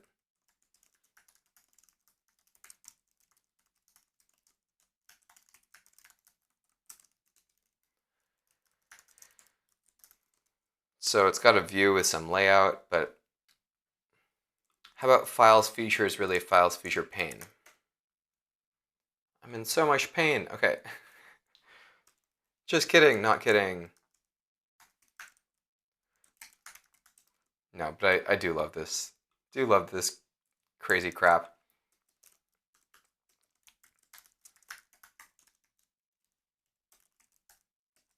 Okay, so there's a different background color. It might just be white, actually. If I can get it selected. Oh, here, I'll just use Pika color. Pika. Oh, it's not pure white, it's FA, which according to Pika is Dr. White. That's so funny how it has such creative names for every color. Why is this Dr. White? Is that like a Walter White? Anyways, that's where the children go. So let's actually use this feature pane from our files feature pane.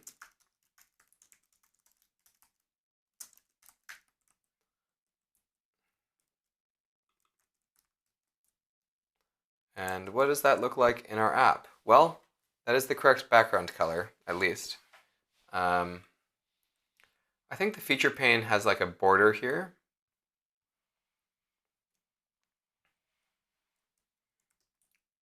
So let's go ahead and put a border on this bad boy. Border right width is 1, and then border color is whatever this color is.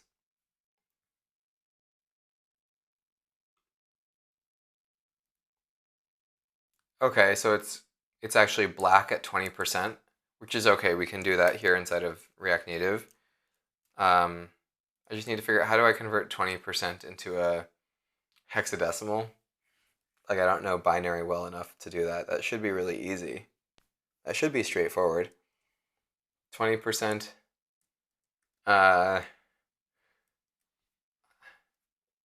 Because hexadecimal goes up to, it's like 0 through 9, and then it goes A, B, C, D, E, F. So A, B, C, D, E, F, so it basically goes up to 16. So 20% of 16 is not even an even number, but let's just say like 3. So basically I'm going to represent black with 6 zeros, and then I want to say 33 is my guess of what 20% is going to be. What does that look like now? Okay, the border does go the full height. That's great. So this background color of white, or of Dr. White, let's say flex is 1, so it'll maximize the space available to it. Great, now the files list needs to have a better sort of representation. It's totally underrepresented. So I will first fix the header of this feature pane so that it kind of looks a little bit more like it does in our nice thing. So it's basically, this is not bold, and the color is 4646. The font size is big. It says 30 pixels here. Font size 30 maybe, and color is 4646. Okay, that doesn't look terrible. 30 might be overkill. I will take it down to 28, maybe. Okay, now we just need to have some spacing on it. I think the feature pane needs to have a width, basically. Maybe not even a min width or a max width. For now, I'll just describe it as a min width because I want it to be bigger. I think 300 pixels is the same width as the sidebar, so this is one way to have consistency.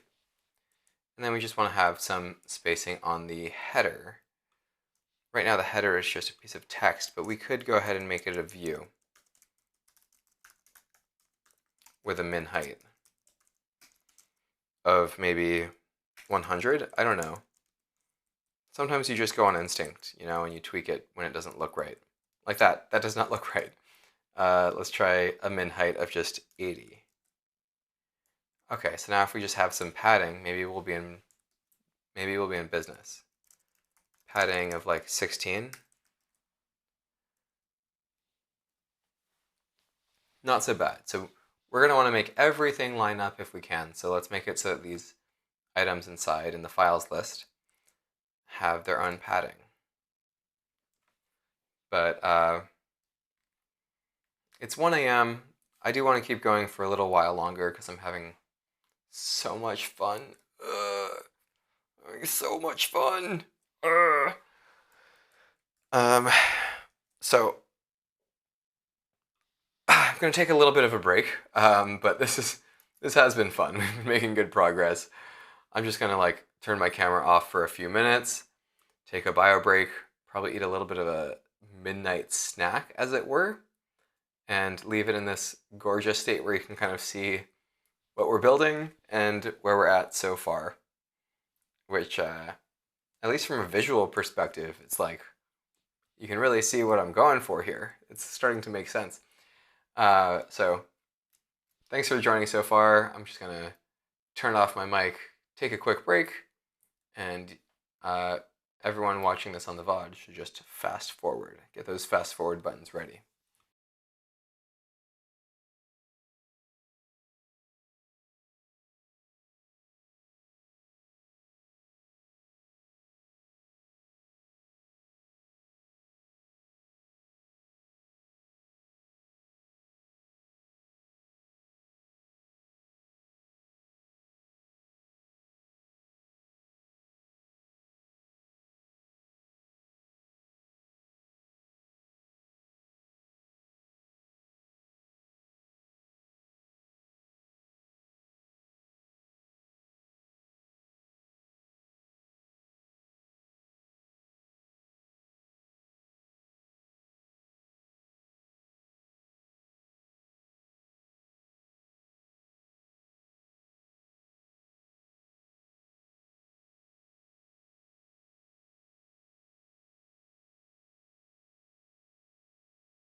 Okay,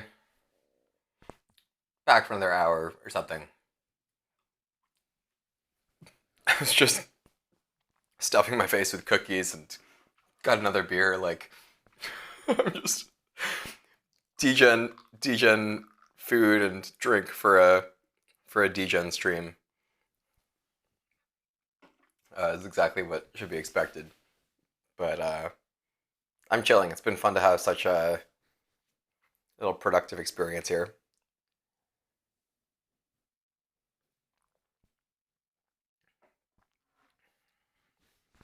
Especially after working with Tooling Mess, it's really fun to just write some code and have it show up on the screen.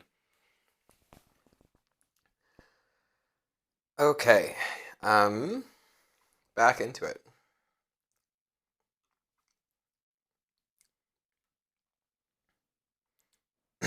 So we really need to make it so that when we click on these files, regardless of what it looks like, it needs to change the navigation state.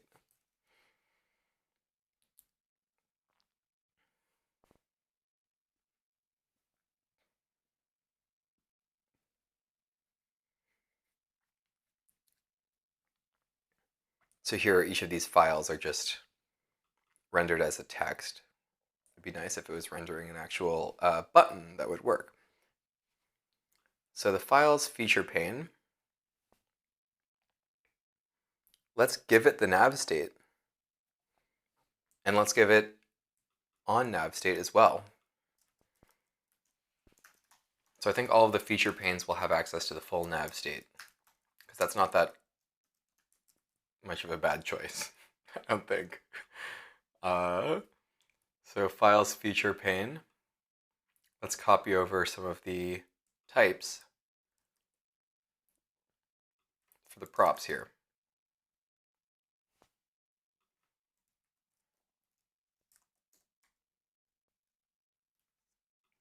I don't know what's going wrong, but here, something's going wrong. Nav state.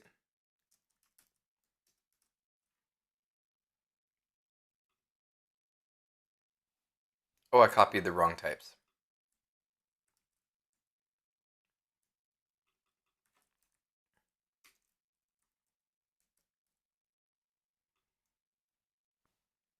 Yeah, so we're going to want to handle the on nav state when you tap one of these files. So let's make it a pressable. And the on press handler, we'll just inline for now, until it becomes a problem for us. So on nav state, we'll spread in the previous nav state. And the path, though, we're going to override as the file, because this is the path within the nav state is already the state of the store. Okay,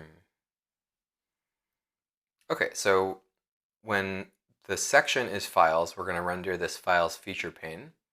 Eventually, we're going to want to have some logic where it won't show this pane if there's not space to show it. But we already have that problem with the nav sidebar. So what we'll do is when there's nav state dot path dot length, if there is a path dot length, that means a file is open.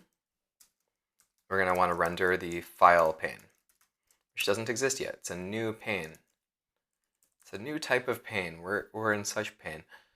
And we'll pass in probably the exact same set of props that we were passing into the files feature pane. Why is it called a feature pane? Whatever. So let's call file feature pane. It feels like we're using two words to describe one concept.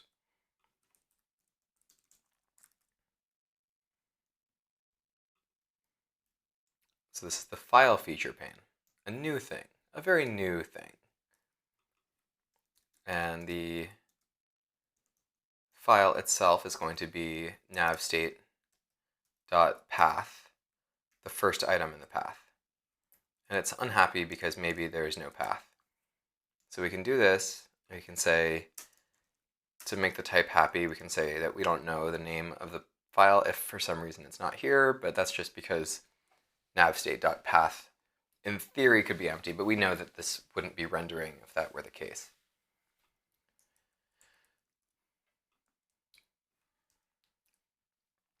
So data loading is local here. So let's go ahead and do the same thing here, where we provide this path as the next argument into what we're doing. And it's unhappy that this could be a bad thing. So this is kind of unintuitive, but maybe what we can do is we can say, here, let's clean this logic up a little bit. Const file name is the nav state path whatever, and then if there's no file name, we're going to throw a new error.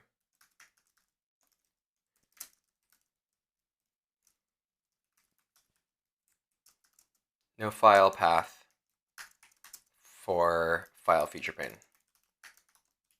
So this error shouldn't ever happen, of course. And now TypeScript is confident that the file name will be here. So the thing is we need to use this data. So for now, I'll just do json.stringify. I know, my favorite feature. No shame in using json.stringify every once in a while. So what happens if we tap on one of these things? Okay, it does. It opens up the file in a new pane. Oh boy, it's a little bit ugly. It's a little bit of an uggo. So the JSON stringification is just taking up as much width as possible. So maybe we want to just set on the feature pane like a max width as well, or I'll just say that the width is 300. I'm sure I'm going to regret that later when we have a mobile app or something, or this is a mobile layout, but this is just going to look a little bit better for now. And yeah, because we're in the aesthetic mode, let's go ahead and do it a little bit more justice. And yeah, by justice, I mean it should show which file has been selected. But if we look at our design, I almost got ahead of myself and started going off the rails compared to what Mr. Designer Eric has decided upon. And you can't push back on the intent of the designer, especially if that was your own self when you had thought it through a little bit better. We don't really necessarily need to show all of the different files once you're in a file. So let's just show it in the sidebar when we have a file open. And then if you want to navigate back, you can just tap on Files again to see the rest of the files.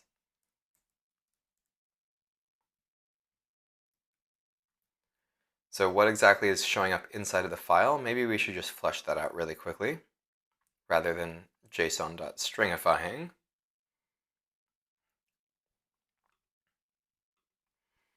Well, at this point, we know we have the data, and we also have, let's see, what does the data look like? It has schema and it has value. So we already have schema and value coming out of data. Ooh, interesting stuff. So const, basically, whatever, let's just do it.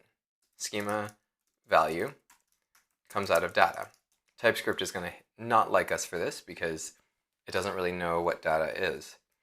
Here it is, confessing. TypeScript confesses it is unknown. And that's just kind of a shortcoming of our current implementation. At this level of abstraction, when we're getting data from the back end, we don't know the type of the data. It could be anything, as long as it's JSON data.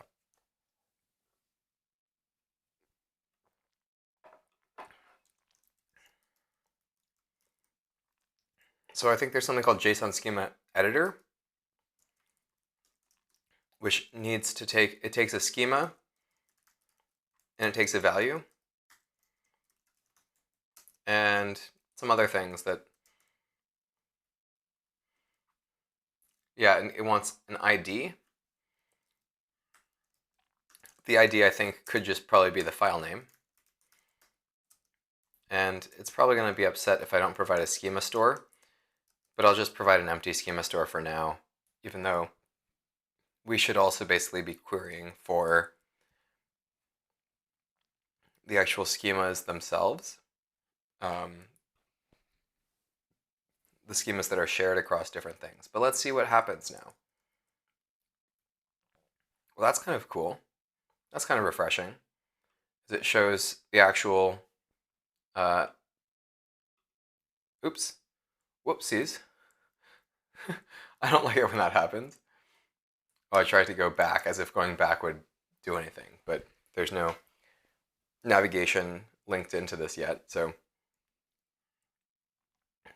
okay, so let's make it. It's really nice that the JSON schema editor is here to present the right thing. So here, because this is configured as a header color, it's working.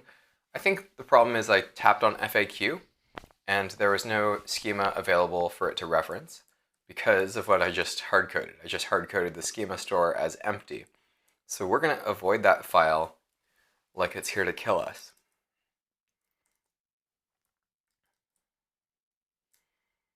But it's nice to see some of the actual features of the application starting to show up again here.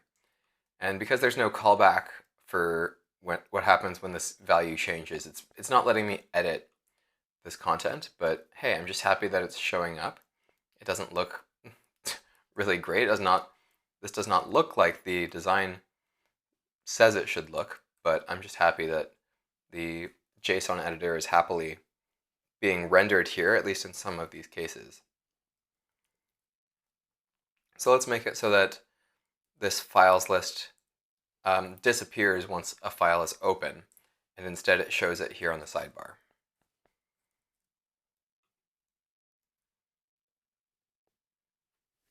How much code have we written so far? So this one main file is 300 lines. Fun, very fun. Okay, so there's children to the files section. So here basically we're going to be looking at, well, first of all, we only want to render content here if the nav section is files.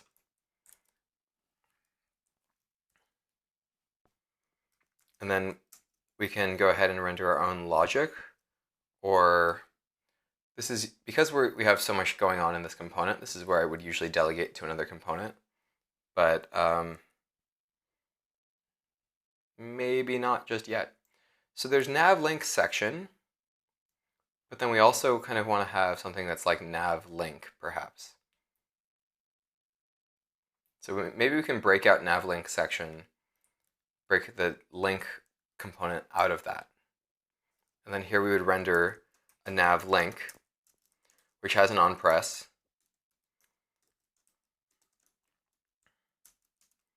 And a link is a lot more complicated than just a press handler in a real application, but we're faking things for now. So nav link section. Let's go ahead and create a new component called nav link. And nav link section should use that component. Okay, this whole thing is a nav link. Okay.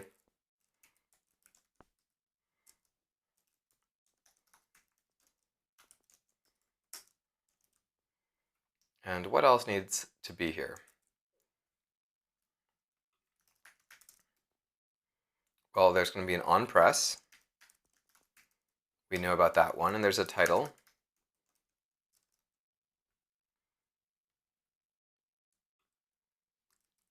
And perhaps there's also an active passed into it.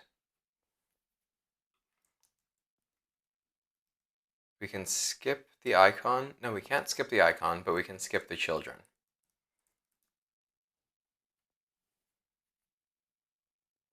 And we need to go and grab everything that we've defined here. Icon and active.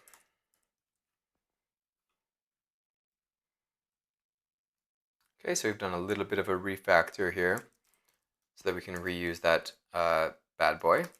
We just need to pass in these things. Title. That's not nice. What? I just got goosebumps because Siri thought I was saying something. What? Oh man. Siri thought I said, Mr. Siri, turn on a little bit of refactor here. And Siri took that as like a burn. It's like, you should just refactor yourself, Siri.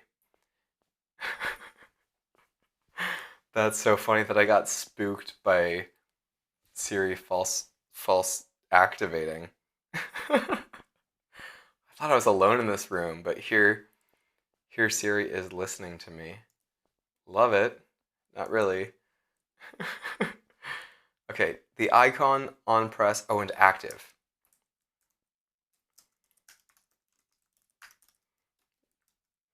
Like I thought I was all alone here. Okay, now we can use the nav link ourselves here. What happens when you press something here? Because it's only active will be true all the time. So I can just pass active true, and I can say that title is equal to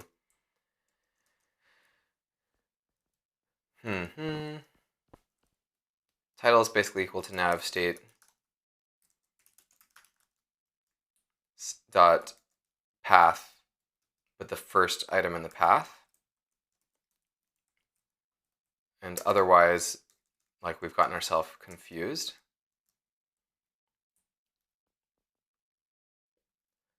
Here we'll say const first path term,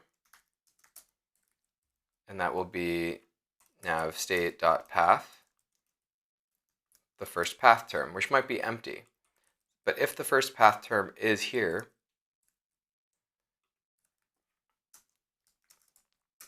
we're going to want to render it and pass that as the title here.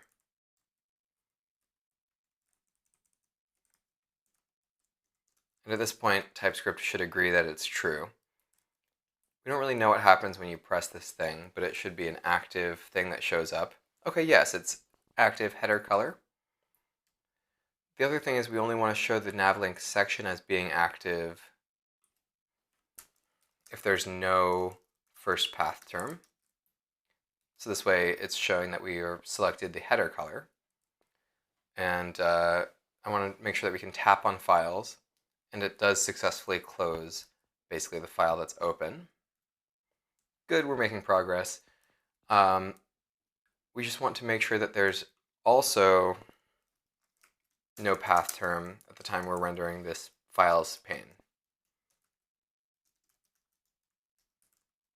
And it's called first path term rather than file name because it could mean something different if we're in a different section.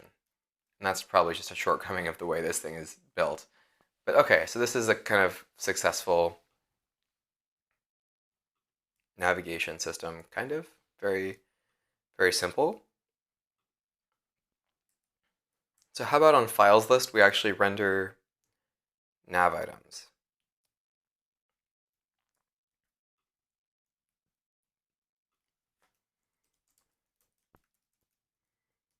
Nav link.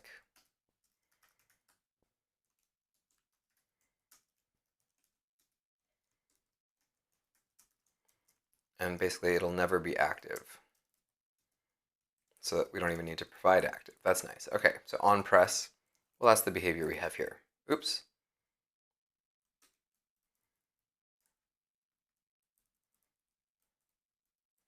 Okay, so we can delete this ugly Junko. Oh, these are formatted better. Nice. They're not perfect. The alignment is looking a little whack. Can't lie. But now we have something to iterate on.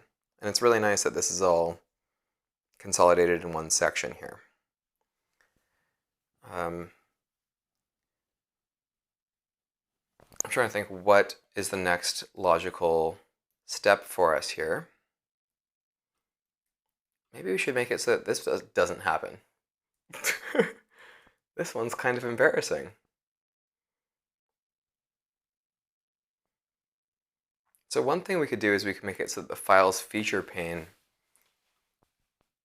manages the files within it.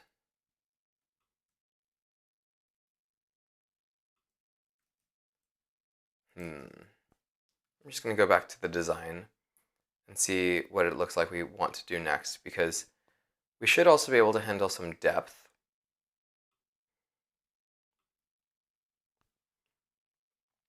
Also, I notice there's two different colors here that we're using for the panes, because these panes can get different colors as they get more active. Basically, this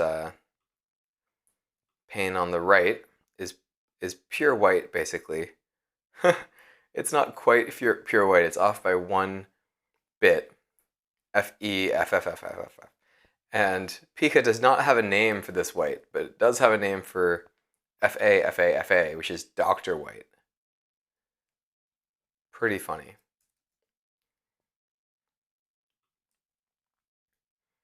Okay, so this should be fixable by providing into the file feature pane the schema, or the schemas, really, and it's going to be under state schemas. There's a $ sign, it's kind of special functionality that's provided by our store. And we're just going to assume that it loads. This is really jank. This is really ugly code. And here it's probably not even happy with the type here. But here I can indicate that I know that this is a schema store. So it's possible that'll fix the issue. I mean, it's a little bad that we're querying for 2 separate things and we're not handling the error or is loading state. Like, for example, is loading here would be set to like is schemas loading. And the reason I'm doing all of the loading directly inside of this file feature pane, by the way, is because maybe some of the other components won't be available. Okay, I take it back. I'm changing my mind about how I'm going to do this. I'm going to provide schema store as a prop. And the file feature pane can be rendered by the files feature pane.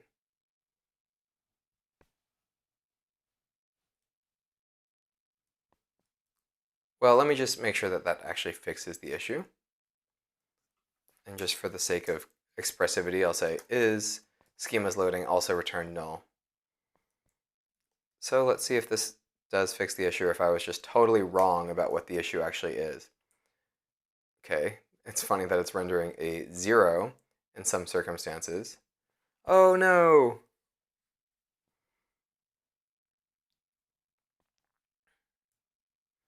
So this error is happening inside of create animated component.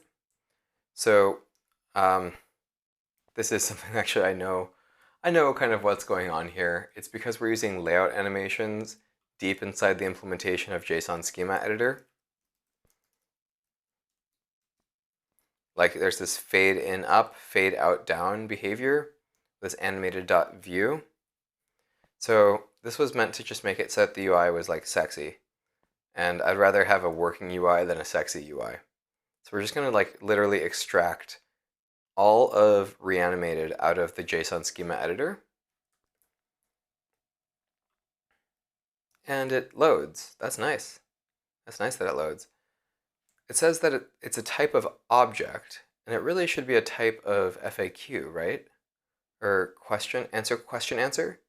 Answer question? If I tap here, no, okay, you're right, it's the same behavior. You're right, yeah. As if there's somebody else here who's whispering to me. Like if you hit edit schema, it knows here that it's a reference. It's a list of question answer schemas. It's so ugly, this whole experience. But there should be like some drop down here, which is the equivalent of this drop down, which gives you the opportunity to edit the schema, for example, or even access the raw value. Ooh, wow, JSON coming out of a mobile app, isn't that badass? Not really, I suppose. So it's a JSON schema editor, but we don't have a callback, because here the JSON schema editor is being given a callback. And because there's a callback for what happens when stuff changes, it can actually change. It's like not just read-only. Wouldn't it be nice if you could mutate some stuff inside of this application? I know we were focusing on the navigation system and everything, or the layout of the mobile or of the web app. But I think we are going to break this into 2 parts, and it'd be really nice if we had some usable functionality on this lovely part A, part one out of seven part experience. But let's provide a callback to JSON schema editor for on submit editing, or on value. Oh, there's on value and on submit editing, which means that there's going to be some state basically. So JSON schema editor might not be the right thing to use when we could instead use JSON schema form. Okay. Does JSON schema form work? Oh, okay, yes. It lets us edit things. And it also lets us save things, potentially. I don't think it's going to work, will it? Because there's no actual callback that we're providing for on save, on value, on value.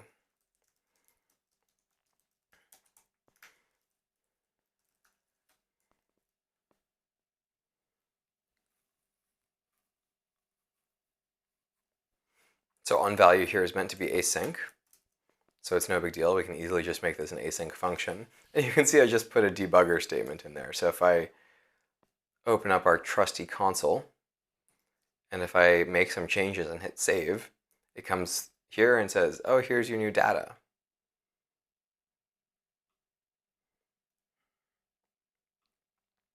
Data, is that you? Oops. Anyways, it's not showing me. I want it to just show me. Show me the data. It's fine.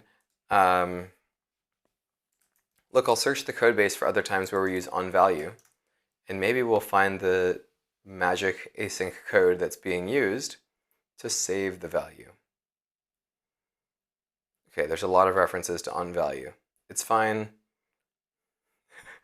It's fine. Store file feature. Ooh, this looks like it could be the good stuff. Save file.mutate async. Ooh, what's save file? Oh, there's something called use save file. And then when you call save file.mutate, you provide the name of the file that you're changing. Okay. And we need to pass in the store path into use save file. This is very sensible.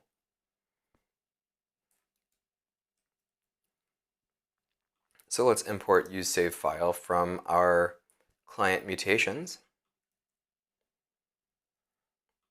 And I think it's an async thing, so we need to do a wait save file and specify the name of the file, which is file name, and what is the value, right? I think we were calling it value. Value is the other argument into save file.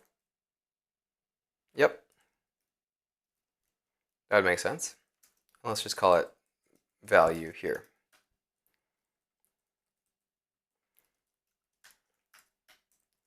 And because it's a React query mutation, I believe, that's why it has this .mutate syntax. And useSaveFile already has the store path available to it. Hey, do you think this will work? That would be crazy if it would work. Just for fun, we can go and access public store /state/FAQ. So this is the FAQ data that's coming from the backend. And we can close the debugger now. I don't think we need it anymore. I'll restart it. Tap on FAQ. More hooks than during the previous render. Yeah, that's my own fault because I have a return statement here, and that's above all of the hooks. So we need to bail out after all the hooks have been called. So that's a really easy fix. That's kind of React saying that our component makes no sense at all. Okay, so we'll tap on FAQ, and then we'll tap add item and hit save. Okay, it was very fast because it's all happening on this computer. And boom, our new value has appeared. This is nice.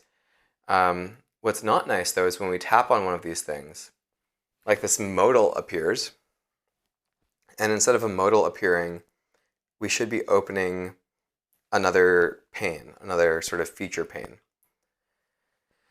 But I think we've made some pretty amazing progress here so far. I think I've implemented a little bit more of this dashboard than I realized I would be able to. But But I did kind of want to get to the state where like we have some responsive behavior. Like when we get to this level, when we can't see this full pane, I'd like it to go into breadcrumb mode.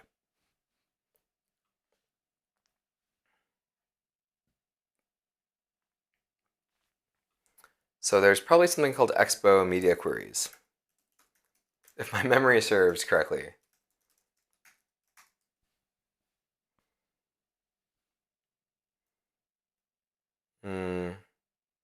React Native media query. Use media query is a native-based feature. Evan Bacon on Twitter. I'm going to well, here, maybe it will let me load this. It's just giving me everything in Swedish because I'm not logged in inside of Chromium. I'm only logged in on Chrome. So this is a little bit old. We're on 3 years now since they've launched this. But, oh, Expo Match Media. And also something called React Responsive. Why do we need both?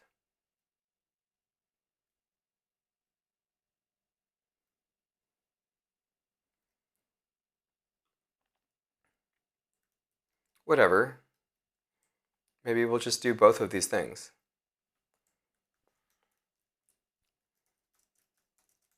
I'll just do a search for Expo Match Media and see if I can find the actual Expo documentation. Maybe?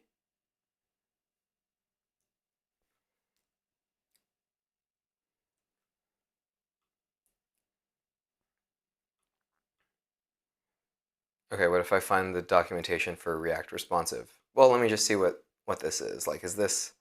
Okay, it was last published 7 months ago, so it's not as dead as it could be. I think this is still worthy of using.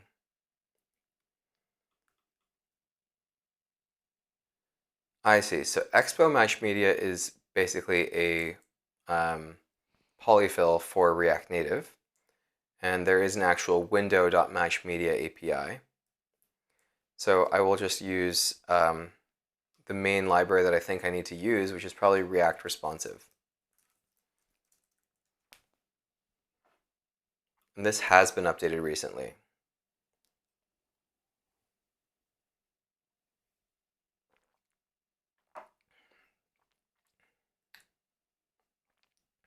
Okay, so inside of my repo packages zoo, yarn add React Responsive.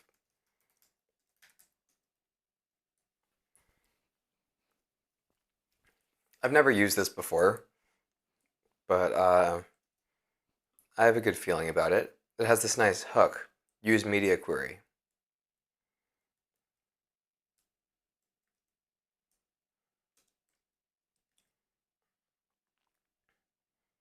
So maybe out here in the main content, for example, because the main content has the sidebar available, and that's why I put this main content all in one component, because I knew this query thing might be handy.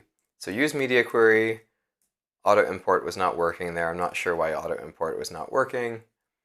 Hopefully it's not a sign of bad things to come. So is desktop or laptop? Min width. Is desktop or laptop? How is that like a Boolean? Is this a desktop or a laptop? Yes.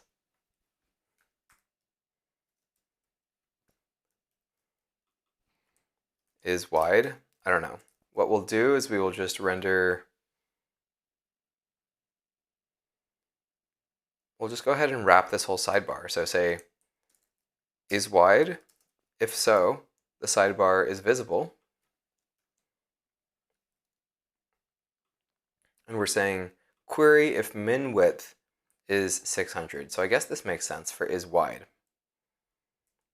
And we're not having errors yet. So what happens in our application?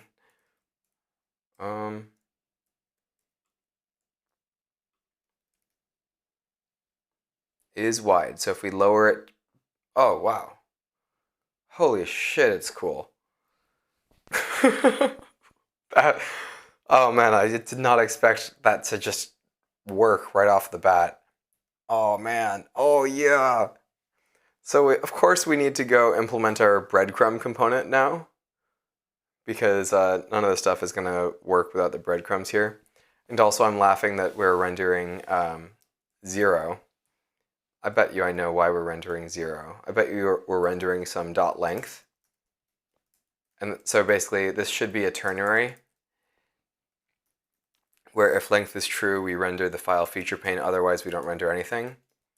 And at no point we should be rendering the number 0. That makes no sense. Okay, so now what happens? What happens now if we tap on a file? Wow, I think this is looking so good I don't even want to do any more work tonight. Because I was just not expecting to get so much behavior out of so little work. And it's pretty straightforward to figure out how to enhance this to clean it up. There's still a tremendous amount more work, and what I'd really like to do is I'd like to have several breakpoints so that as it gets bigger, there's more content that's being displayed, if it makes sense to display more content. So for some simple file like header color, I don't think it's necessary. But for something deeper, like the FAQ, which is no longer exploding everything when you tap on the FAQ, when you tap on this thing, it shouldn't just open this pane. I mean, it's really cool that this component that I've just dropped in my application is able to open these things, but the whole design, the intent behind the, whatever the designer was thinking, is that when you tap on something, it opens up a new pane. And it would show that in the sidebar, and if you tap on something, again, further deeper into the file, like deeper into your JSON structure, it opens up another pane. But at this point, I feel like I've had so much fun, and man, React responsive just worked so quickly, so conveniently. Is wide worked on its very first try. I had such a fun time with that. I think I just want to end on a high note here, and we've done such good work today, despite this not living in the same sort of environment as the rest of the code base.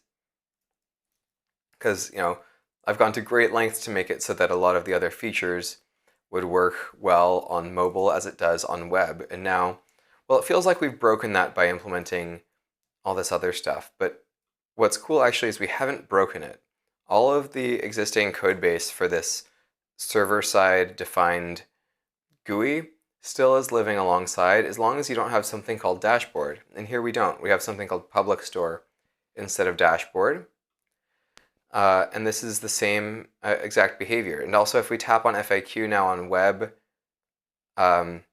this is no longer throwing an error like it was before.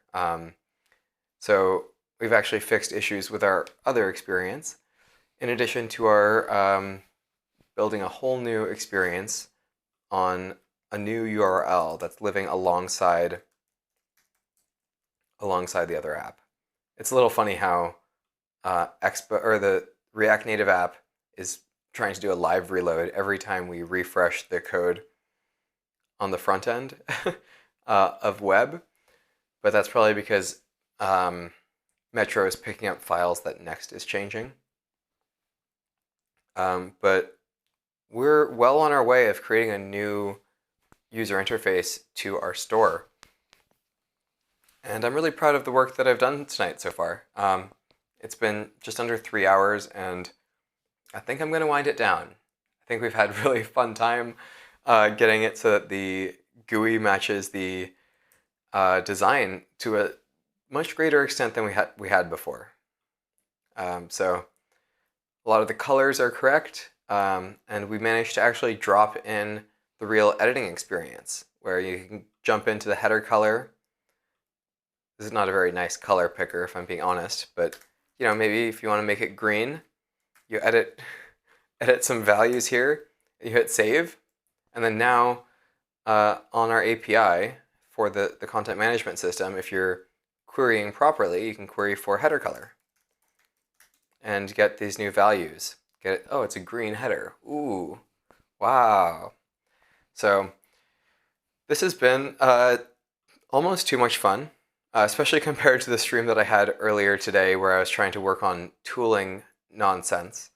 Um, it feels like I've just made so much progress so quickly. And of course, there's an incredibly long way to go on the front end of this. But having our own separate implementation outside of the incredibly dense and abstract implementation that we have going on here, where it's um, the front end of the web app is not only just a different skin of the mobile app, it just looks and feels like the mobile app. It's also a little overcomplicated in the sense that it's totally defined about what's happening on the API. So if the API does not want to expose a public store, or if it wants to expose the public store twice for whatever reason, it can do that. And in a way that's a little awesome. I mean, it's absurdly awesome, and I did that quite intentionally. But on the back end, on our simple, what's it called? Example server. Gosh, what's it called? There's a few different server files. Zoo server standalone. If we decide to expose public store twice as like public store 2, but it's actually the same as public store, we can do that, and then it just goes and shows up twice on the front end. Maybe that's very powerful because you're exposing 2 different stores, but this sort of crazy level of abstraction has made it really difficult to go and implement like a beautiful UI that we have here. But now we've gone and implemented them side by side. So not only do I have like the real authentic thing where it's like a totally dynamic front end depending on what the back end wants to expose, what sort of functions and data and stores that the back end has to expose. We've also gone and built, the beginnings of a very sexy UI for, the actual content management system. Where yes, we've hard-coded some things. This is only going to work for the one store that's hard-coded. This is not going to work yet for real users. And there's a lot to be desired. Like the navigation does not reflect properly in the URL. But I think this has been like a lot of fun tonight. So thanks for joining. It's almost 2 a.m., so it's really good time for me to wind down.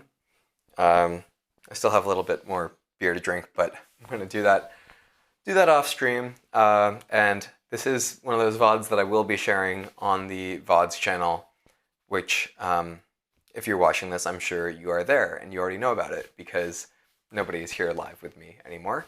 Nick was here a little bit earlier. But if you do want more of this sort of content, I invite you to check out the YouTube channels, both the VODs YouTube channel and also the channel where I do a little bit more editing and prep and presentation. And let's see if I can show you that. That's on YouTube. I have some commands on my bot gives some commands. My bot keeps me company on nights like tonight when it's late at night here and no one else is around to hang out.